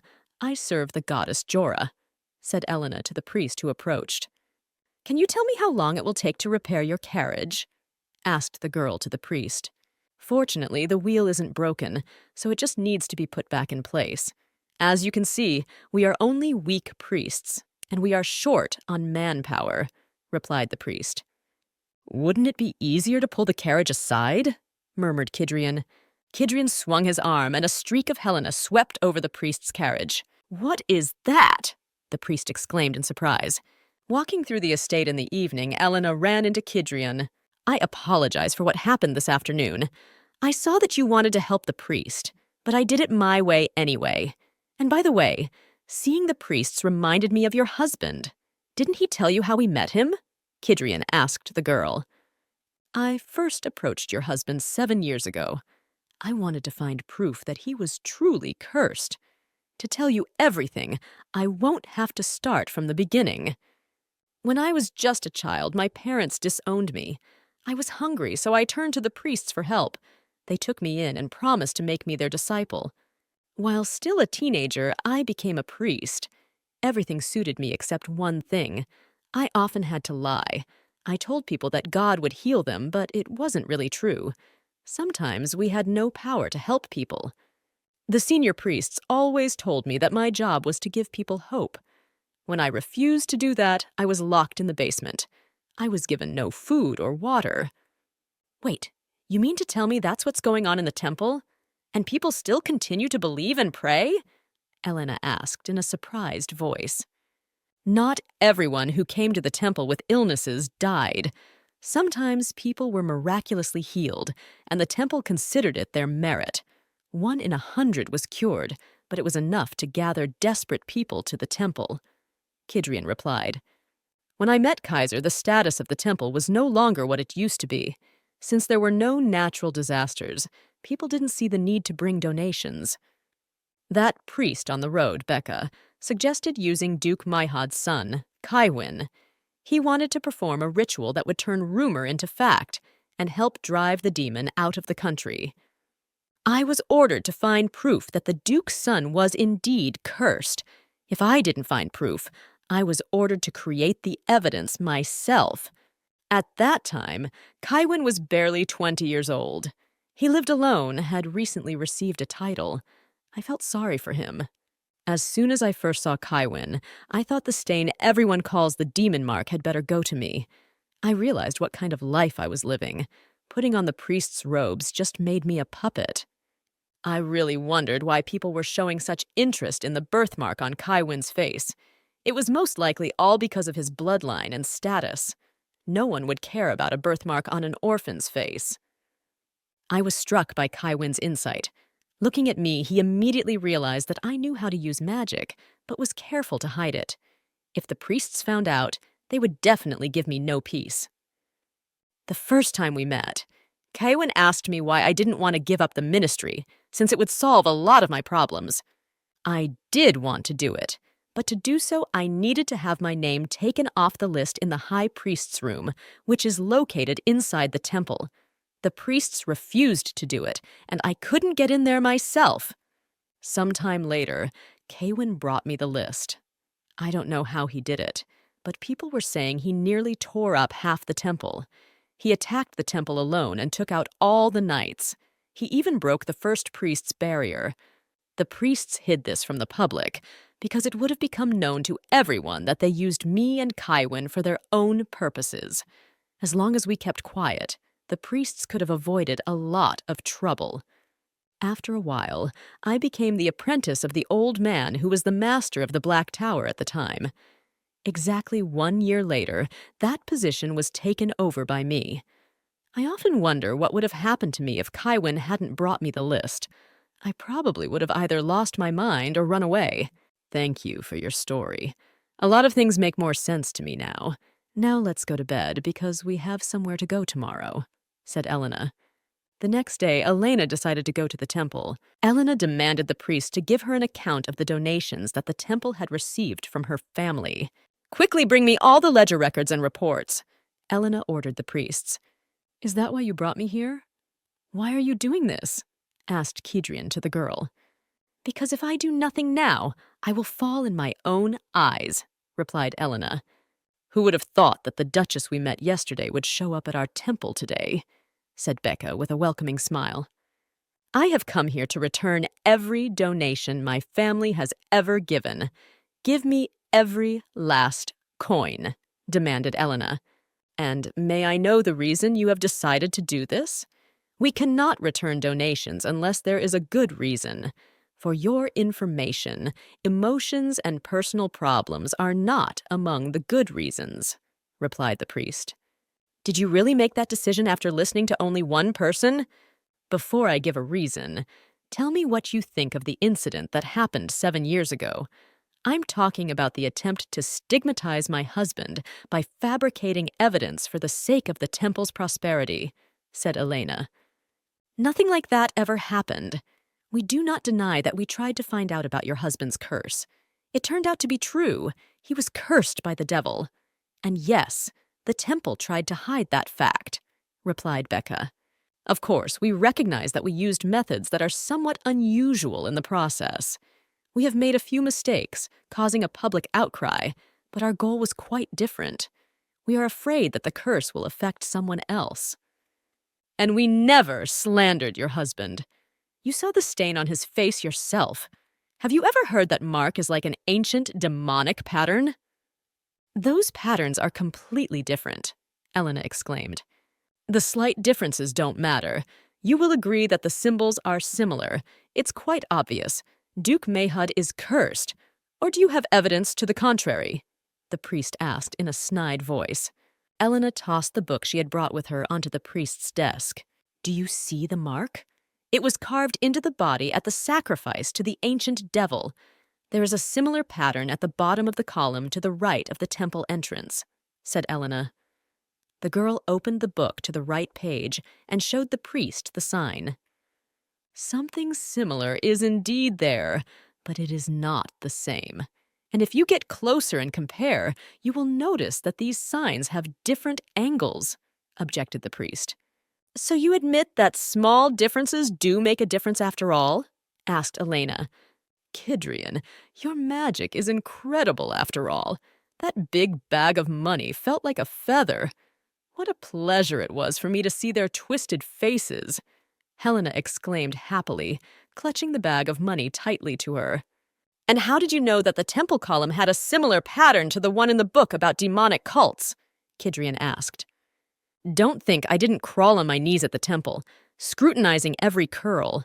I was just studying what kind of patterns are applied to the temple. I just happened to find this pattern, replied the girl. So what are you going to do with all that money now? Kidrian inquired. The girl answered him that she planned to buy armor for the knights of the duchy. What a mess we've gotten ourselves into. If this girl had any sense, she would never have married a monster. The situation has gotten to the point of ridiculous. It's funny that the Duchess remembered a situation from 7 years ago, said Priest Dell. Back then, we were fortunate that the High Priest was able to prevent the prince's accident. Then he gained the trust of the royal family. If not for that, the temple would have collapsed long ago. Who is the person who left the temple recently? I sensed something incredible. It was a power that exactly matches the description from the ancient books. It's divine power, exclaimed the high priest, who burst into the room. It was written in the ancient books that the saint and her priests used divine power to cast out demons and heal the dying. There was a belief that a man with divine power was to be reborn in 300 years. We must find a man with divine power and honor him as a priest or saint, exclaimed the high priest. What are you saying, high priest? You just imagined it. You have made a mistake. You ask me who has just left the temple. It was the Duchess of Mayhud, and that same Kywin Mayhud is her lawful husband, replied the priest of Becca. But if it is not the Duke himself who has this power, but his wife, then we can try to convince her to come to our side, said the high priest. She took all her offerings from the temple today. That girl will never cooperate with us. And you know full well that if the Duchess can use her power, she will establish a new religious order, replied Becca. To top it all off, she didn't come alone today. Kidrian was with her. So you can rest easy. The era of divine power is over. There are no more demons to exorcise. And even if she has divine power, it won't help the temple much. When Rebecca entered her father's office, he was sitting at his desk, laughing merrily. Damn, I was wrong to influence you so much. I didn't calculate the strength of the drug. Now I'll have to take little breaks or he'll be an idiot, mumbled Rebecca. Okay, I'll deal with him a little later when I've succeeded in executing my own plan. I never thought it would end this way. Rebecca ordered the knight standing at the door of her father's study not to let anyone inside. Michael, if I remember correctly, the Duchess of Mayhud is now in the capital, am I right? Rebecca asked her secret assistant. Yes, you are correct, replied Michael. From this day forward, report not every move she makes, ordered Rebecca. Rebecca entered her secret room. There was a pattern on the floor. The girl sat down next to the pattern and gingerly touched it. I finally have a secret place that no one knows about. I was lucky enough to find it by accident while cleaning. I think this place will have no problem hiding a body. Rebecca thought to herself. Suddenly, blood flowed from the girl's nose. One drop fell on the pattern on the floor. The pattern lit up with a bright light at the same second. From the pattern, the dead body of a monster rose outward. What is this even? The girl whispered in surprise. In the same room, Rebecca found someone's notes. It turned out that the pattern in question was called a summoning circle for creatures from another world. The notes indicated that it was extremely dangerous to summon living creatures.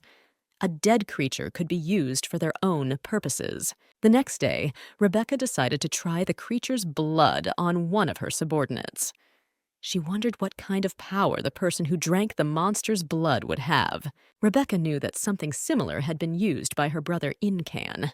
It was with the help of this dead creature that he had created a drug that allowed any girl to get pregnant. I should have just killed him and hidden the body.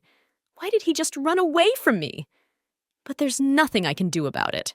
My plans failed after all, and it's all just because of Incan, Rebecca muttered. Rebecca had originally intended to kidnap the Duchess and use her to kill the Duke. After that, she would deal with the Duchess as well. Fine, Elena. If that's what you think, then I'll do it. In the future, our family will not deal with the temple. Count Soft told his daughter. Elena regretted that her wedding ceremony was held in the temple. The girl decided to play the wedding again. She started to look for a new place where she could have the ceremony once again. Elena, I was going out on business, but I needed your help. I want to resume my hobby. Let's go shopping with you, said Liliana. Elena agreed to go shopping with her sister. Liliana talked Elena into buying a few dresses and 2 pairs of shoes. Sister, do you have to dress me up like this? Elena asked. I was just wondering how these things would look on you. You look gorgeous in those dresses. They look perfect on you, Liliana exclaimed. A young masked man entered the store. Sir, you are not allowed in our store without an appointment. Leave or we will call the guards, said the store owner. Duchess, let's postpone the greeting. Come with me. Only in silence and no tricks, said the masked man. Turning around, Elena noticed that all the people in the store had frozen. It seemed that time had stopped. Suddenly, the girl heard a strong, unpleasant odor. I have absolutely no idea what's going on, but I need to get out of here, the girl thought to herself. Wind! Yelled Elena. In the same second, the odor disappeared. The passage of time resumed again. Mistress, you're all right! Shouted the guards, who burst into the store. I'm fine. I'm in one piece, said Elena. The girl noted to herself that the man was missing. Turning around, Elena saw the girl. She was lying on the floor unconscious. She was wearing the same clothes as the suspicious man. Not far from the girl, Elena noticed a wig. She guessed that the long-haired girl had disguised herself as a man and had come to the store to meet her. I have a feeling of déjà vu. I've definitely seen this girl somewhere. The color of her hair looks like wheat, and it looks very familiar, remarked Elena to herself. I didn't make it. I can't believe this. It just can't be, mumbled the girl lying on the floor. Suddenly, the red pendant on the girl's chest flashed with a bright red light. A stinky odor immediately filled the room. The people in the store once again froze. Sister, can you hear me? Elena said in a loud voice. Liliana didn't answer her anything. The girl with long wheat hair put the mask back on her face and walked up to Liliana and put a dagger to her throat. Why won't this magic work on you? Who the hell are you? Asked the girl to Elena. What the hell do you want from me? Why did you come here? Asked Elena. Not even my necklace works on her. I thought that was only possible with Duke Mayhod, Rebecca thought to herself. That gust of wind was due to some artifact? Quickly throw it away. Take all the jewelry off your body and give it to me, demanded Rebecca to Elena. Elena took off her rings and earrings and threw them on the floor. One of her guards walked up to Elena and grabbed her firmly by the throat.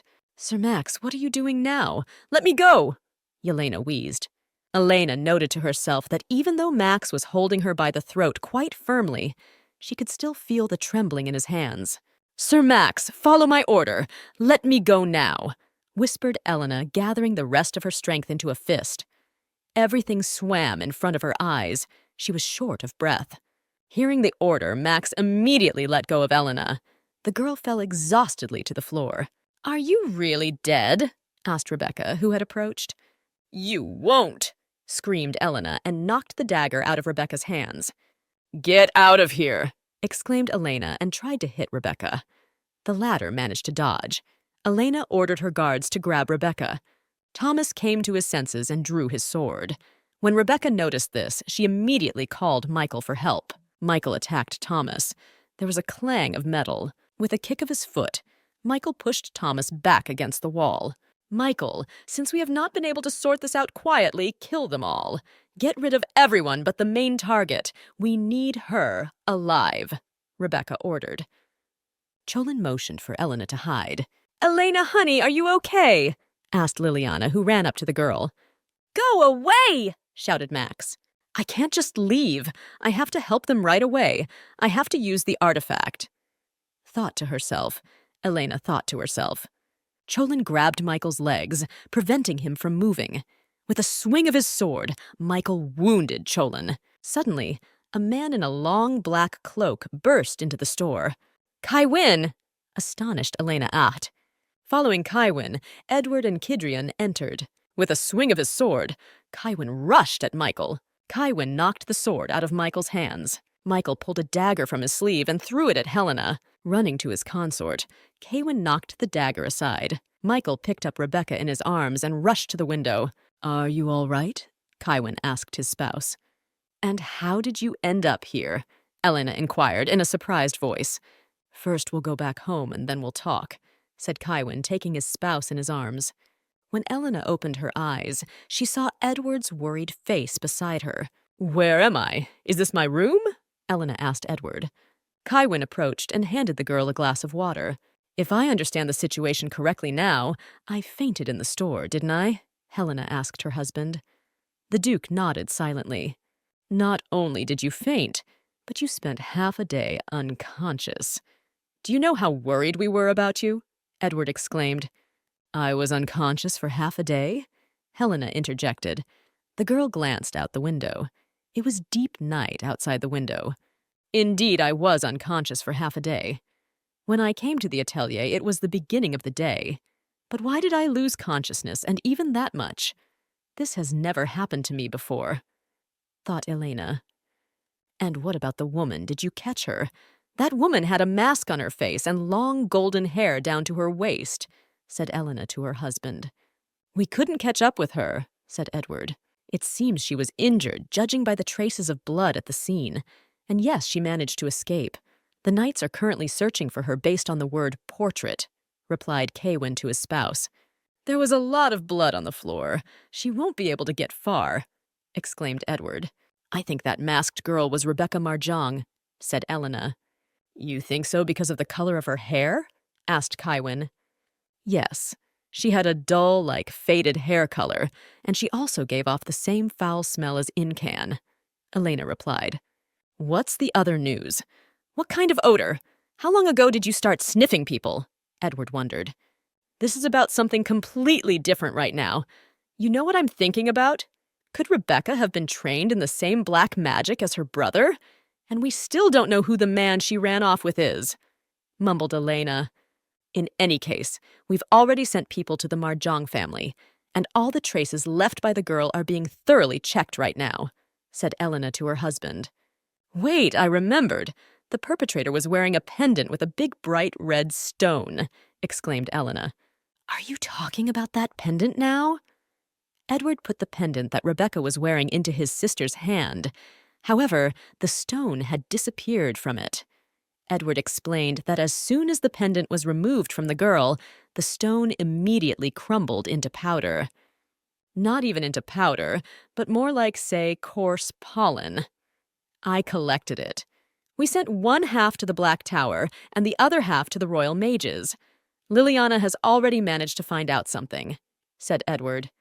Liliana said that the culprit used an unknown power with this stone, At the moment, she's still working with Kidrian on the pollen experiments. Is Liliana all right? Elena asked her brother. Edward told her that Liliana was fine. She wasn't hurt. As for your knights, they were recently seen by a healer and are now resting. Although they were injured, but the healer assured me that they will recover quickly, said Edward to the girl. Edward, I have a small favor to ask of you. Please leave this room for a while, asked Elena to her brother. You're kicking me out of the room? But why? Edward wondered. Edward, get out. You were asked to, Kaywin said in a calm, emotionless voice. I wanted to talk to you about your appearance at the store. It was really cool, said Elena to her husband as soon as Edward left her room.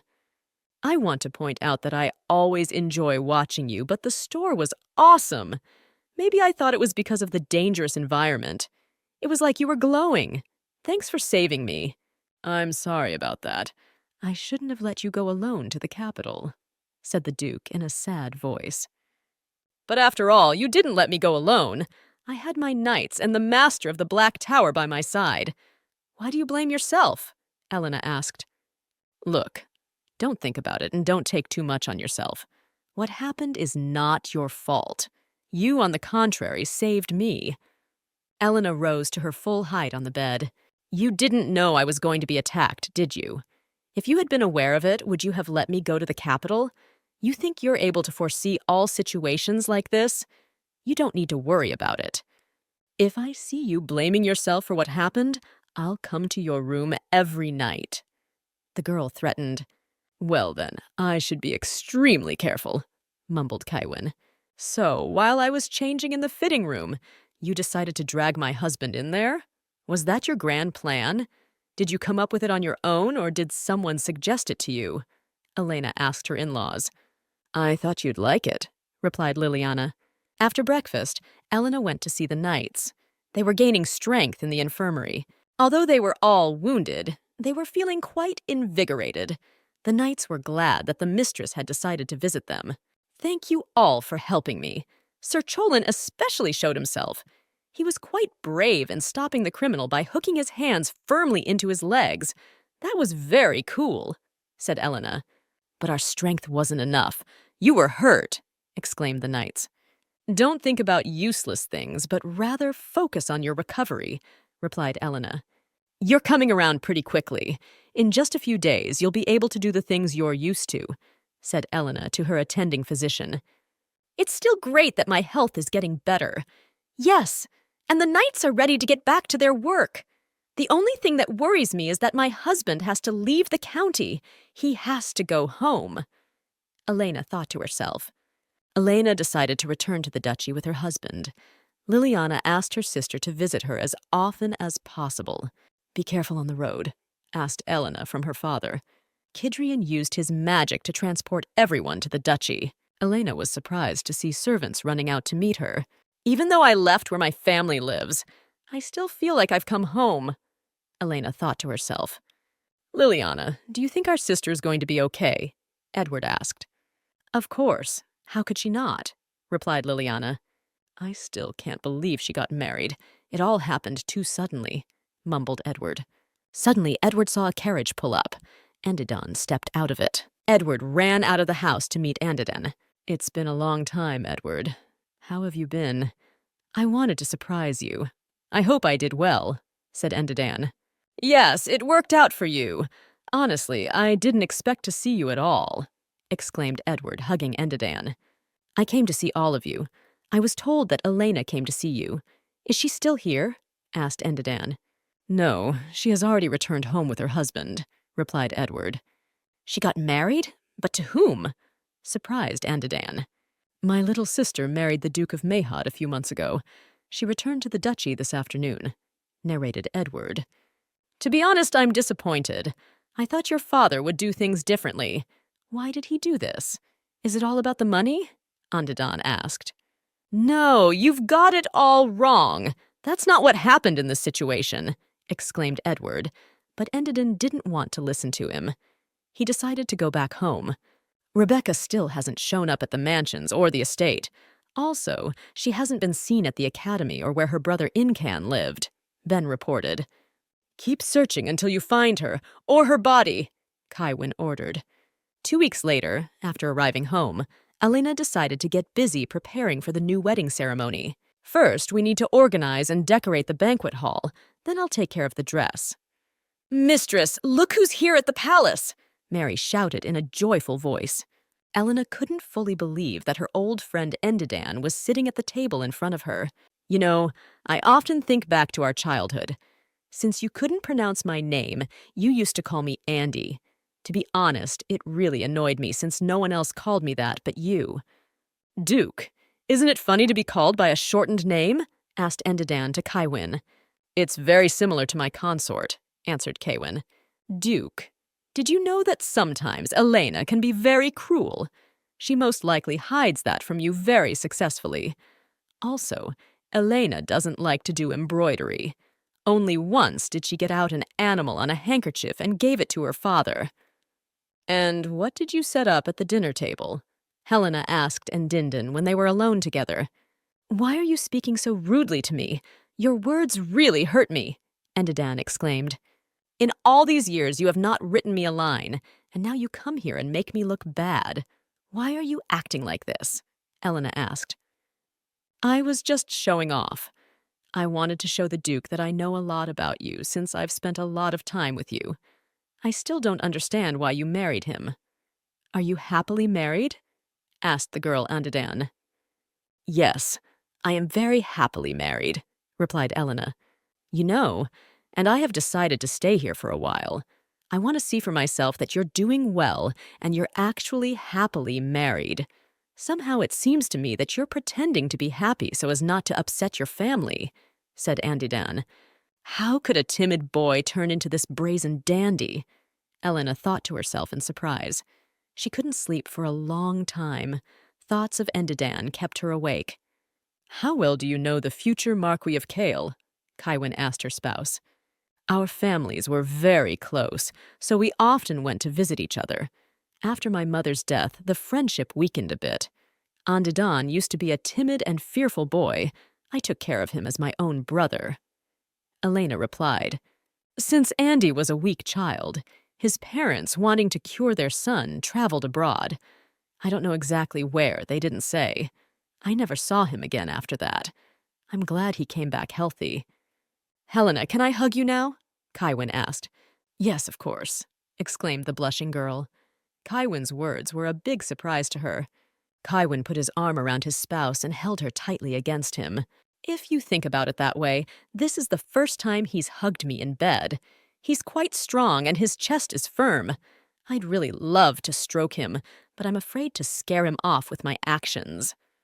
Thought to herself Elena, I'm glad that Mr. Endidan has returned to his homeland healthy. He reminded me of a little forest fairy before, but now he has turned into a real handsome man. Does Madam think the same? Asked Mary. Yes, I think so too. And I remember that when Andy was little, he even moved around with difficulty. He was so weak that he seemed like he might collapse at any moment. Helena replied, Of course I'm glad to see him again. But to be honest, I don't understand why he came here. Recently, I noticed him wandering around the castle. I thought he was looking for something. But let's not talk about that. Let's get back to talking about the wedding. A week later, the banquet hall was finished. Elena was happy to see the amazing result of her work. Elena, I found out that you are going on a water trip with your husband, said the approaching Endidan. It was probably Mary who told him. When Andy was little, she treated him like her own child. Thought to herself Elena. Yes, I was going to go to the lake with my husband.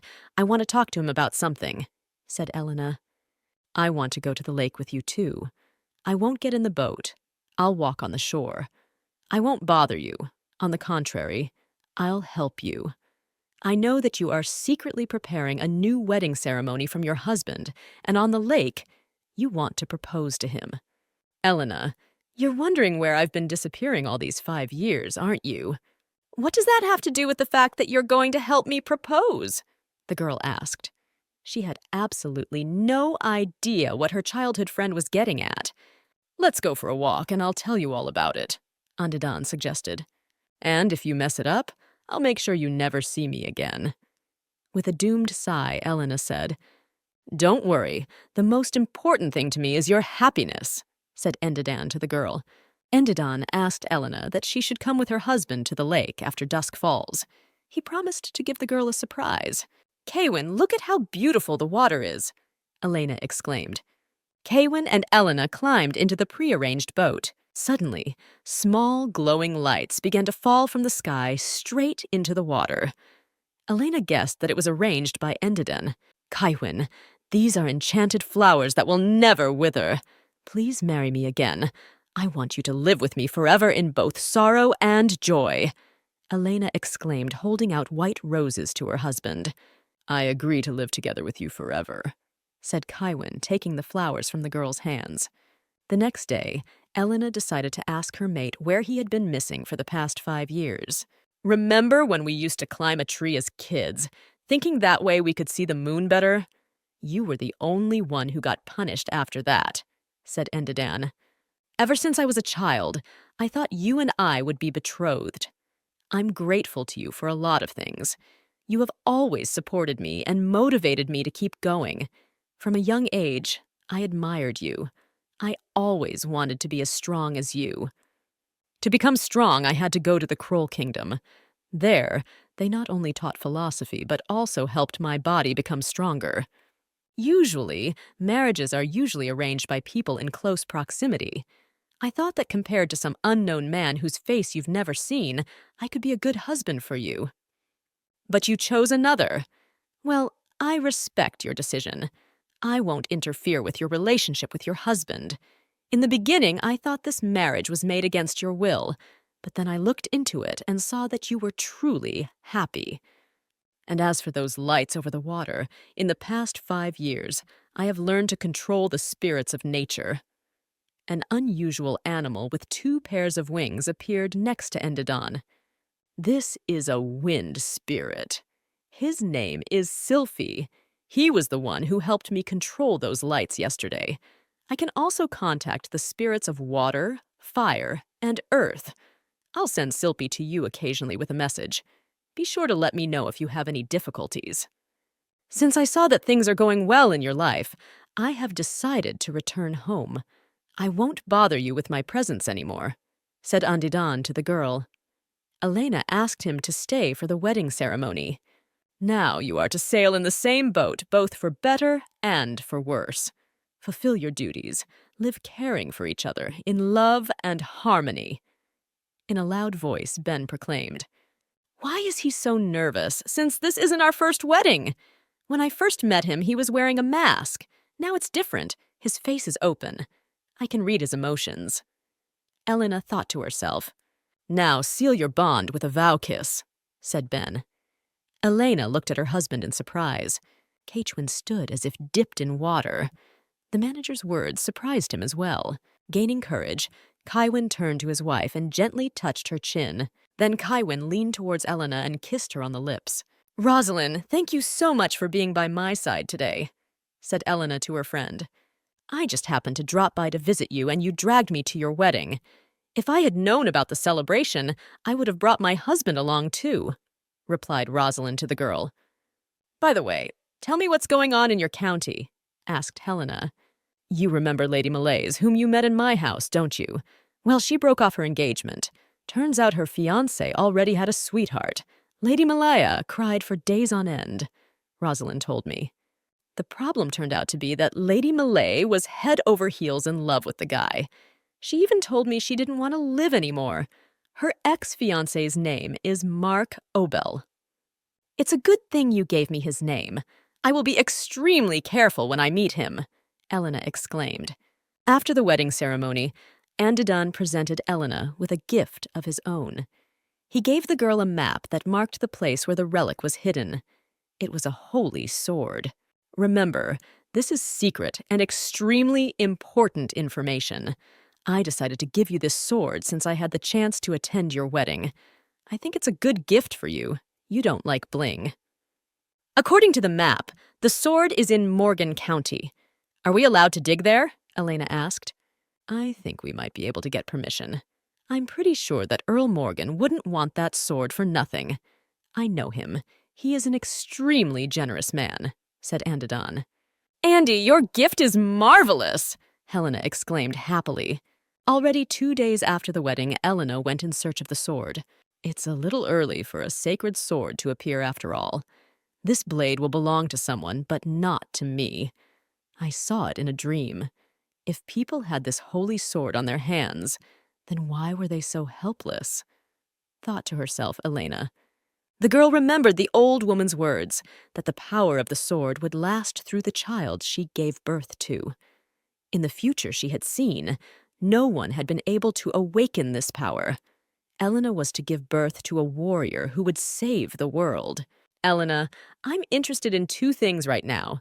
1, why are you personally going there if it's just a dig?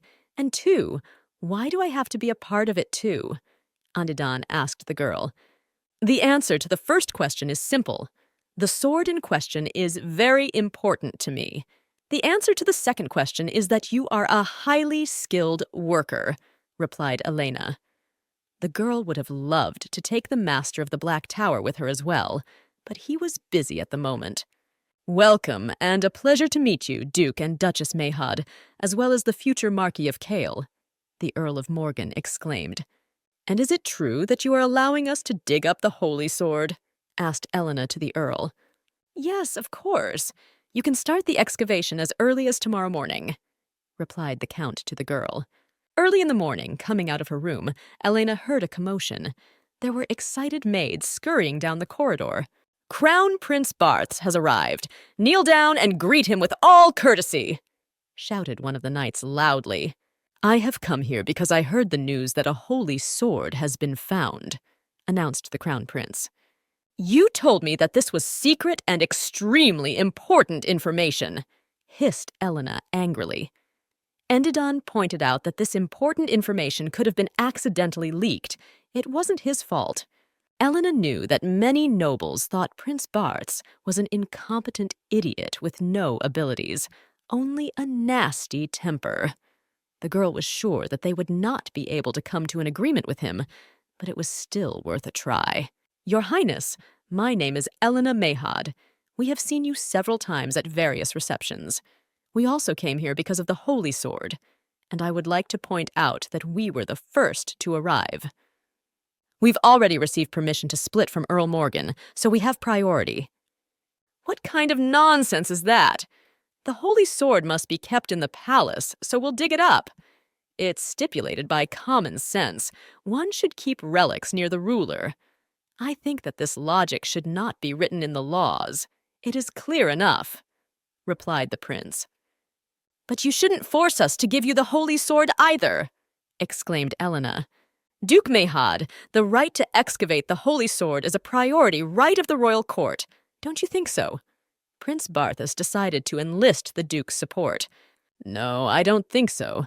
My wife is never wrong, so I agree with her on everything, Kywin replied. Your Highness, I apologize for intruding on your conversation. My name is Andadon Kale. I am the son of the Marquis of Kale. I don't think the situation will be resolved easily if you continue to argue. Wouldn't it be preferable for the Count to make the decision? This is his land, after all, and the excavation rights belong to him. Let Earl Morgan decide who he wants to transfer the excavation rights to. That is the most legal way to settle your dispute. Of course the Earl will give the excavation rights to me because I am the Crown Prince. Count, don't forget that you gave us permission to excavate as early as last night, Helena exclaimed. What am I supposed to do now? If I obey the Duchess, the Crown Prince won't let this go so easily. However, I don't want to become the object of Duke Mayhad's hatred. If the Duke wants to take revenge, he will do it painfully and quickly. Frightenedly, the Count thought to himself, Dad, what's going on now? Why is it so noisy in here? A sleepy girl came out into the hallway. Grace, why are you up so early? Are you okay? Asked the Count to his daughter. The girl answered him that she was disturbed from sleep by the screams coming from the corridor. The Count squatted down next to his daughter and quickly outlined the situation. After listening to her father, Grace walked over to the Crown Prince and bowed low to him. I know a way that will settle your dispute. There is a place called the Kerman Mountains near the county. On hot days, hordes of monsters flock there. They often attack people. Please clear those mountains of monsters. My father will give the digging rights to the one who kills the most monsters. Everyone knows that the Holy Sword is a very valuable relic. No one knows how the barrier guarding it will react when someone approaches it, much less tries to take it out of its sheath. The monster is a great hindrance to us, and only you can help us. Also, by doing so, you will prove your strength. Destroy the monsters means? I have an expert in this matter. I can confidently say that victory is ours. Elena thought to herself. Elena looked at her husband, silently seeking support from him. Kaywin realized what Elena was hinting to him. He smiled sweetly at her, assuring her of his support. All right, I accept the rules of the game, but I have one condition. The Duchess must also participate in the hunt, exclaimed the prince. Do you really think I can destroy even one monster? Asked Elena to the prince. Decided to talk my teeth in? It won't work. If you came all the way here, shouldn't you be in a fight to get the right to excavate? Asked the prince. What a bastard, and you can't argue with him, thought Elena. Still, the crown prince is cunning. If I participate in the monster hunt, Kaywin will have to protect me all the time. With that, he won't be able to defeat the prince. He'll kill too few monsters. Honey, are you sure you want to be a part of this? Asked Kaywin to his consort. Yes, of course I will participate in the monster hunt, replied Elena. What? Surprised the prince. He really hoped that the girl would be scared and just give him the sword. You do realize that this event is extremely dangerous, right? You might get hurt, said Kaywin to his spouse. I am well aware of all the risks, but after all, you will be by my side, so I have nothing to fear, replied Elena. Well, since you say so, we will go hunting together, said Kaywin to the girl. Crown Prince Barths, I think that before we go hunting, we need to sign a treaty with you. After all, we can't have any of us left dissatisfied at the end. We'd better draw up a treaty right now, said Elena to the prince. Count Morgan, bring us a piece of paper and a quill. We'll make a treaty, hissed the prince angrily. If you need the Holy Sword so badly, we can give it to the prince first, and then I'll steal it, whispered Kaywin in his consort's ear. That's certainly not a bad option, but I've come up with another idea, so let's save it for last resort. By the way, do you know how to handle a bow? Helena asked her husband. Kaywin answered her that he knew how to shoot, but not too well. And now you're an Endadan. You said you can control all the visible elements, water, fire, and earth, so you're going to help us, said Elena to her mate. So, according to the contract, the person who fails to fulfill the terms and accepts the loss will have his hands chopped off, said Elena in a loud voice as she finished reading the contract. We will introduce 2 people from our family to you each. You will work in pairs. Each will be given a dagger and a pouch. The pair must bring in it the ears of the monsters they have killed. At the end, we will tally the number of ears. Grace announced the terms of the competition. The contestants got on their horses and rushed into the forest. It's hard to go uphill. Maybe we should leave the horses here. The loss of speed is really bad. There's also a good chance that someone might fall off the cliff, said his aide to the prince, but he wouldn't listen to him. Why is this mountain path so steep? I should have brought more knights with me. I thought I could easily take the Holy Sword after I got the information from the temple, thought to himself to the prince. Mayhads, that couple really messed me up. I hope to see tears on the Duchess's face when we win. Attention! From now on, we'll split into 2 squads and start killing monsters. 2 will follow me to the east, the rest to the west and north, shouted the prince loudly to his guards. One of the guards fearfully pointed towards the thicket of the forest. High flames were rising from there. Follow me. Most likely the Mayhads want to attract the attention of the monsters this way. If they gather in a bunch, they'll be easier to kill, shouted the prince and ran towards the fire. Suddenly, a huge wolf appeared in front of the prince. No sooner had the wolf pounced on the prince than he was immediately engulfed in flames. 2 monsters in 3 hours. Amazing result, Endadan exclaimed. Endidan and Kaiwin stood back to back and began to shoot off the monsters, running towards them with their bows. Out of the fire, Elena came out to the prince. "Duke, do you know what I've noticed? You noticed the monsters before I even warn you about them," said Kaiwin to Endidan. "I just have pretty good skills," replied Kaiwin. Endidan noted to himself that the Duke's hearing and eyesight were like an animal's. "How glad I am that we won after all. Surprisingly, the prince behaved much more submissively than I thought he would. It's probably because we signed a pact with him before the competition," thought Elena, enjoying her morning tea. "I loved seeing the envious looks the guards cast at my husband. It was amazing. Everyone saw him kill monsters with only one arrow, while the knights collectively barely managed one. You don't have to come with me. It could be dangerous. Just like Lady Grace said, there's no telling what will happen in the process of excavating the relic," said Kaiwin to his consort. "That's exactly why I brought Andy here. If it's just the three of us, we'll be fine. And there is no safer place for me than next to you," Elena replied. "And after all, I'm the one who asked you to come with me and find the holy sword. I won't be able to sit alone in the manor when you are where it could be dangerous." Kaiwin gently touched his wife's face and promised her that he would return to the manor in one piece. "It would have been nice to have my guards with us. I would feel more at ease then, though I don't think Kaiwin would have taken them with him," Elena thought to herself. Endidan entered the room and announced to the Duke that it was time for them to move out. "Why do you need the holy sword?" asked Grace over lunch. "And you think I should give up digging and forget about such a valuable relic?" asked Elena to the girl. "The thing is, I'm worried. There was nothing in the local forest before. The barrier completely hid the existence of the holy sword. When the barrier's power weakened, however, the whole world learned of the relic. I'm afraid a war will break out," Grace admitted. "And I'm not talking about a war between humans right now. The holy sword was created to kill what cannot be killed by human powers. Now it has appeared to the world.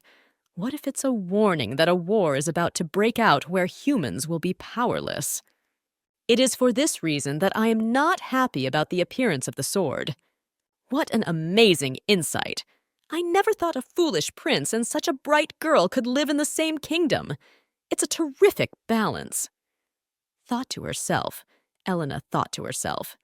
"Don't worry. Even if war breaks out, humanity will definitely win," Elena hastened to assure the girl. The very next day, Endidan and Kaiwin returned to the Count's estate. Elena was overjoyed to see her husband safe and sound. She hurriedly stepped out to meet him. "Don't come near me. I'm covered in monster blood. It smells bad," said Kaiwin. "While we were pulling out the sword, a whole horde of them appeared inside the barrier. The ones we destroyed in the mountains turned out to be just a small bunch," narrated Endidan. "Kaiwin, are you all right yourself?" asked Elena. "Yes, I'm fine. I just got dirty in the monster's blood," answered Kaiwin. "Wait, am I getting this right now? Are you holding a holy sword in your hand?" Helena's gaze fell on the sword her spouse was holding. "Yes, that is the sword. The barrier only protected it," replied the Duke. "It looks like a very ordinary sword. What's so holy about it?" thought Elena in surprise. "The appearance of this sword matches what I've read in ancient texts. Have you tried exposing the blade to sunlight?" asked Grace, who approached. Kaiwin pulled the holy sword from its sheath. His name was engraved near the hilt. The sword was called Thermor. "I congratulate you. You managed to get the relic after all," said Grace. "Well, now that the sword is in our hands, we can go home," exclaimed Elena. "Ben, I want to ask you something. Do you think that Crown Prince Barths could—" The girl began to speak, but the butler interrupted her. "You want to talk to me about the Crown Prince now? Remember I once told you that I overreact when I hear certain people's names?" the manager exclaimed. "The Crown Prince's name triggers one of the most violent emotional reactions in me, so forgive me if I've embarrassed you with my behavior." "Ben, I understand you perfectly, but please answer my question. How does the Crown Prince feel about my husband? In actions and demeanor alone, you can understand the prince's utter disdain for our master. And do you know what is the most incredible thing about this man? Crown Prince Barths suffers from an inferiority complex towards Mr. Kidrian, replied Ben. You've noticed that the Crown Prince has a very plain appearance, including his hair and eye color. Ever since he was a child, he has had a strong inferiority complex because of this. The prince really wants to be like Master Kidrian. What's the connection between that fact and the Crown Prince acting out with my husband? Is it all because my spouse is a friend of the Black Tower Master? Helena asked. Ben answered her that it was. Well, if he has an inferiority complex towards the master of the Black Tower, then let him take out his anger on him. What does that have to do with my husband? Elena resented. I am well aware that Kidrian has a rather nasty temper. He does not forgive those who offend him. If he is touched, there is a risk of bad consequences. Is that why the prince is directing his anger at my calm and quiet husband? But isn't that utter stupidity? And the worst part is, because he's a member of the royal family, I can't even do anything to him. Ben, I want to tell you a funny story. I'm sure you'll like it. When we were on the mountain range, I pretended like I accidentally punched the prince in the face, so you could say I avenged him for my consort. Walking around town, Endidan met his old buddy Denon. Listen, how did you know that I would be held in this particular place? Asked Endidan of his buddy. Have you forgotten that I can see one step ahead? Asked Denon. Are you saying you saw me using your ability? Every time I hear about it, I never cease to be amazed, Endidan exclaimed. I came to you to see if my information helped, said Denon. Your information was accidentally leaked.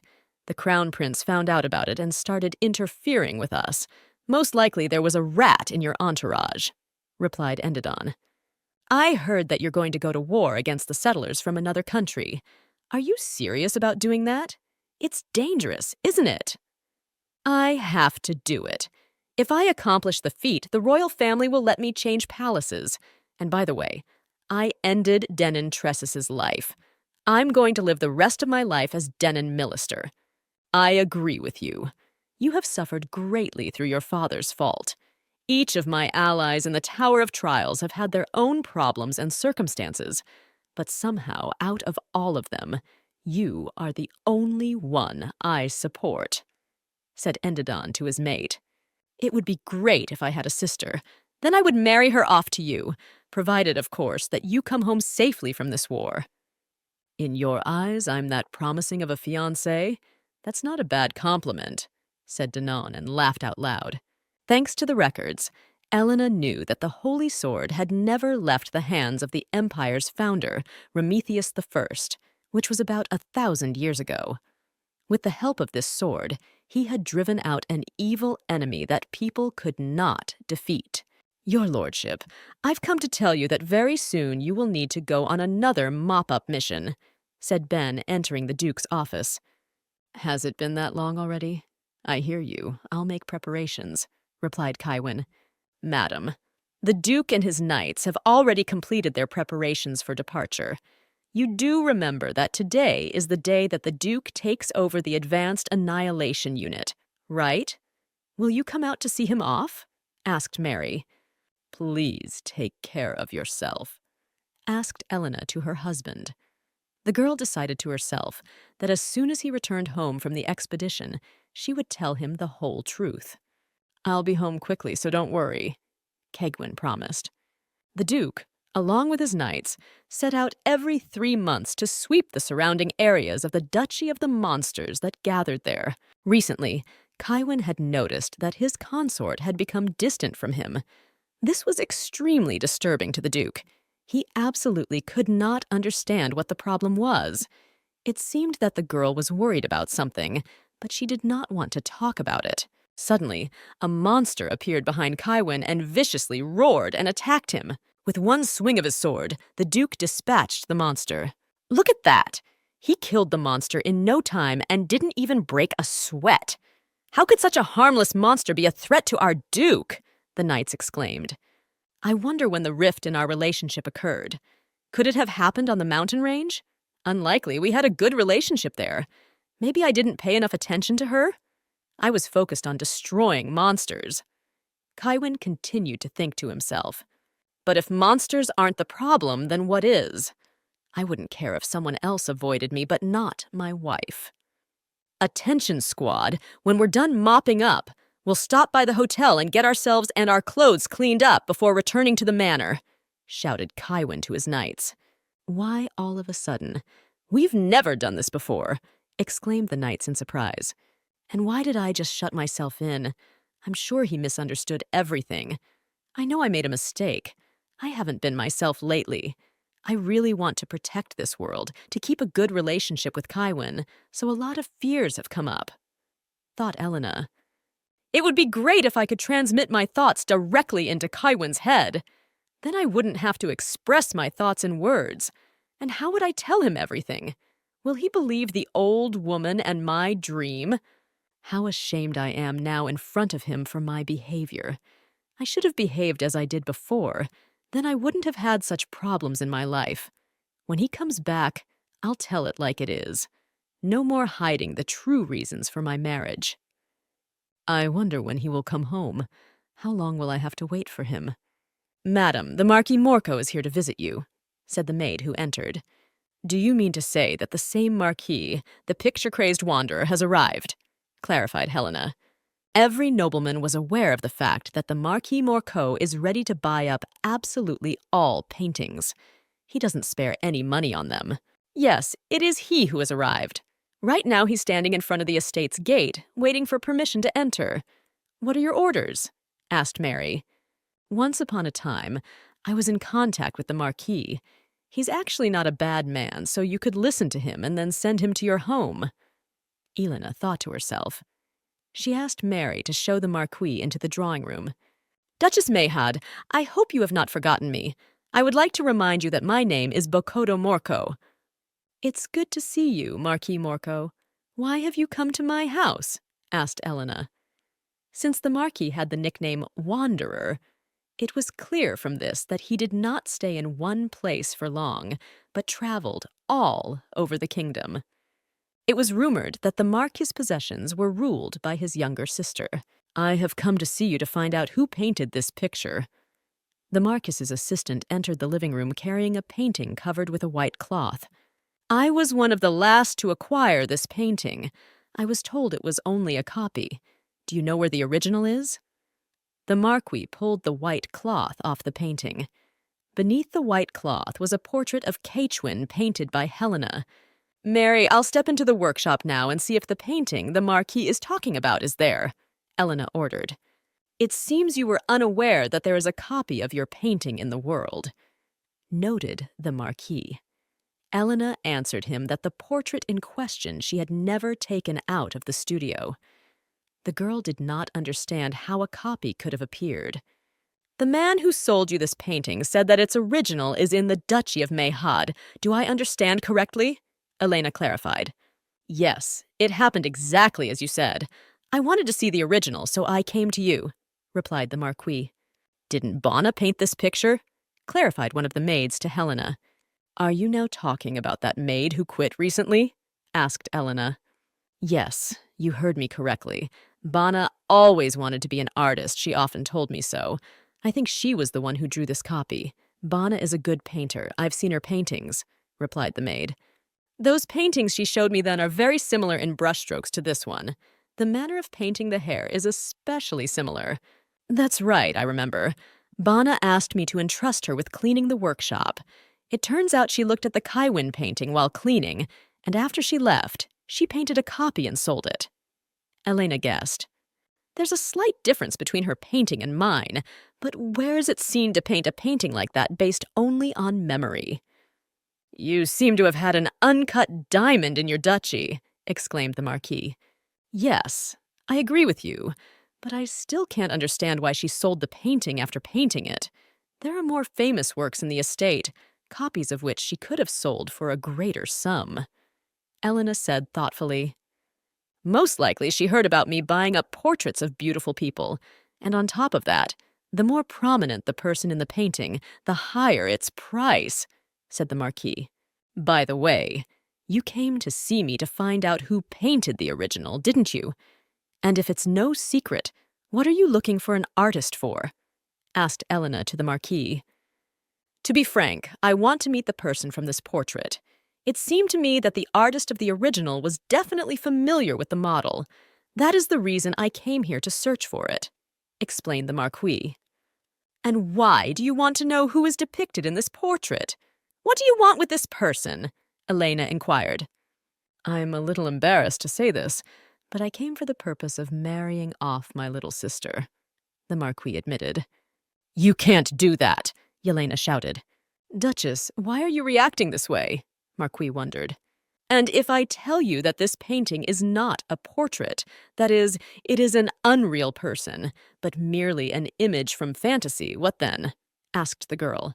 "There can be no such thing. I have been looking at different paintings from early childhood.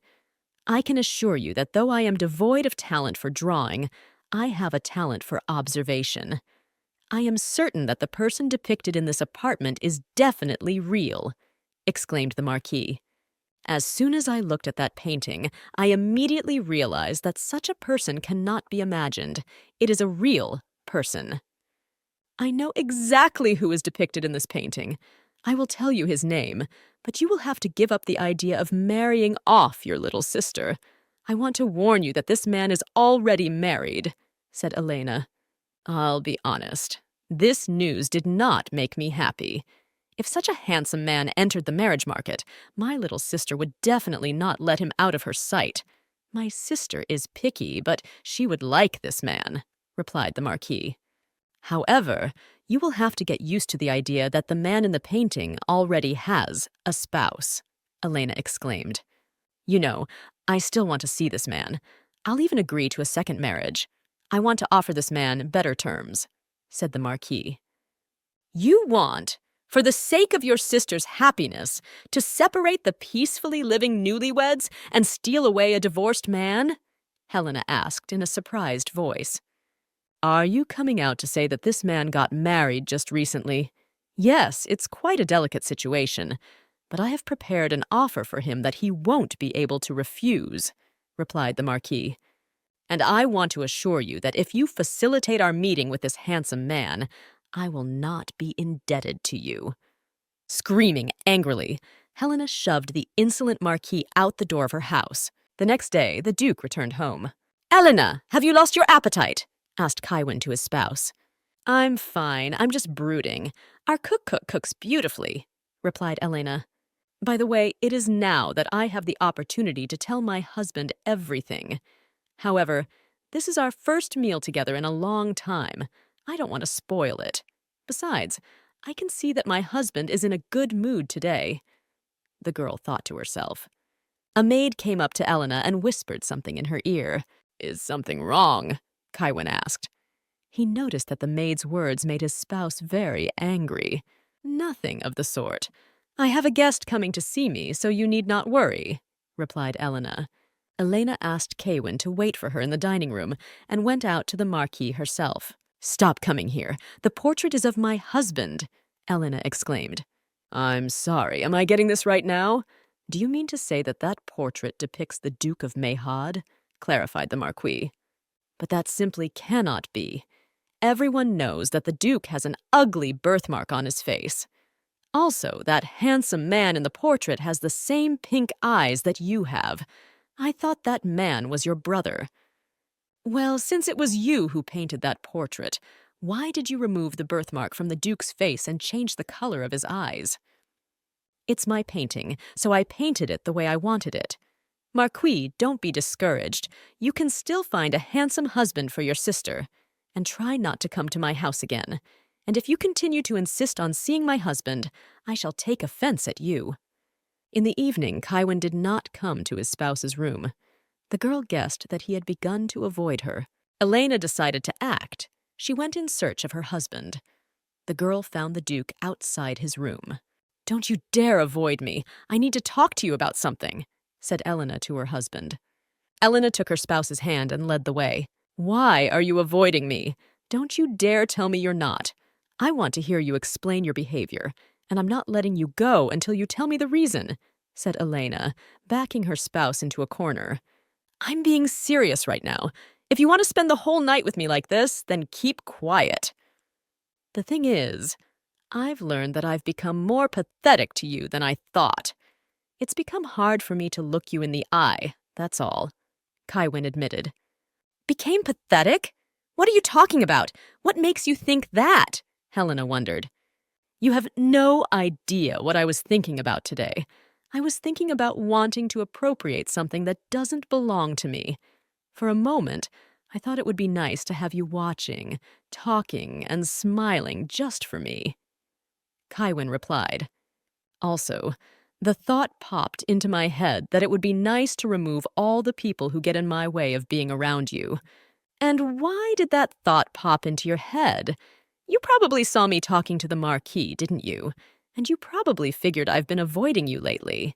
But there is an explanation for all of this, said Elena. You've got it all wrong. I was talking to the Marquis because of your portrait that I drew a few weeks ago. And I'm not avoiding you at all. I just have some mental torment that makes me feel uncomfortable around you. Are you really jealous of me with the Marquis? I never would have thought so. My friend Rosalind claims that people are only jealous when they love. Until a few months ago, I thought I had only sympathy for Kaichvin. Now I realize that I love him. Elena thought to herself. And I want to confess to you that I'm jealous of you too. If you think about it, I also want you to only talk to me and only look at me, said Elena to her husband. Looking back, I realize that I always wanted to appropriate you too. We most likely have this feeling because we love each other. Elena gently touched her spouse's face. They say in books that at the moment of realizing their love, lovers usually kiss. What do you think about that? Elena whispered. I think it's a great idea, answered Kaiwin and kissed his spouse on the lips. What are you thinking about right now? Asked Elena to her husband before going to bed. About how good it is that you are my wife. I am the luckiest man alive, Kaiwin replied. I'm going to ask you a question now, and you answer it very honestly. Do you still not want children? Inquired Elena. To be honest, I'm not so sure about that anymore, Kaiwin said after a bit of thought. I'll wait until you're sure you want a child, Elena promised. She was glad to see that their relationship with Kaiwin was making progress as well. He wasn't so adamant about children anymore. I have to wait until next year. If I manage to give birth next year, my child will already be of age when the creatures arrive. Then he won't have any problem killing the devil with the holy sword, thought Elena. Surprisingly, I woke up quite awake, even though I didn't sleep very long at all. Still, good news not only lifts my spirits, but also makes me feel better. Madam, that Marquis has come again! In an excited voice, Mary cried out. I didn't expect you to receive me so willingly, admitted the Marquis of Morcaux. It's not as if I can so tactlessly and coldly escort away a long traveling guest, Helena replied. And why is she so friendly today? I feel as if something good happened this night, the Marquis thought to himself. And what is the occasion of your visit today? Helena asked the Marquis. I was wondering if there might be a handsome man among your immediate family to meet my sister. Duchess, you are a beautiful woman, so I am sure you must have a handsome brother.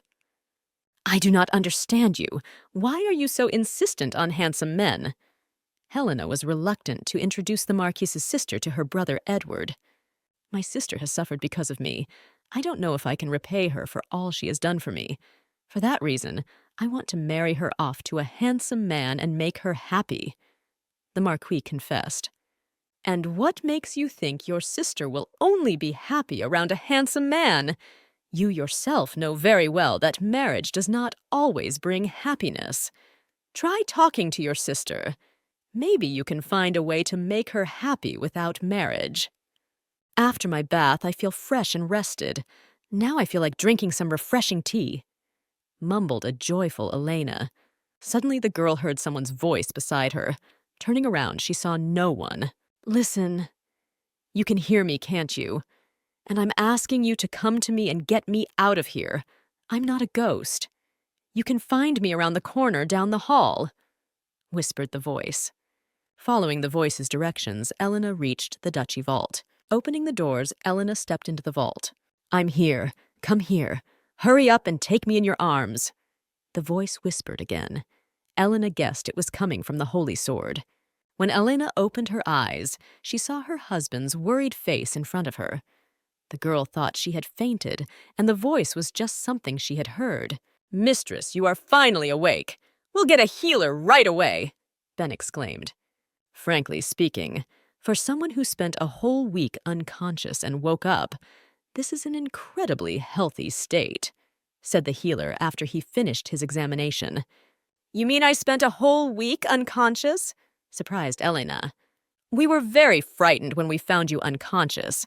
You hadn't opened your eyes all week.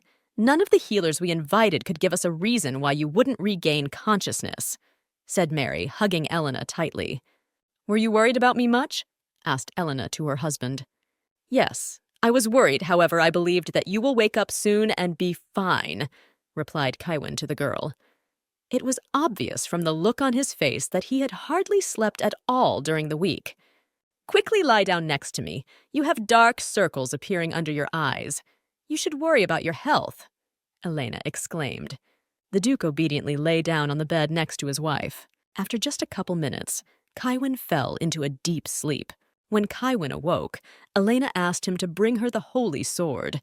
The girl told her husband that it was because of this relic that she had fainted for a whole week. Kaiwin brought the sword and placed it in front of his wife. Elena was afraid to touch the sword, but she wanted to do so very much. The girl wished to know if there was any connection between her well-being and the relic. "And what are we going to do if you pass out from touching the sword again?" asked Kaiwin, taking the sword in his hands. "I would like to point out that only you can hear me." The voice sounded again. I can hear that intrusive voice in my head again. I can't quite figure out who's talking to me. Is it a ghost? Or is it the Holy Sword after all? Elena confessed to her husband.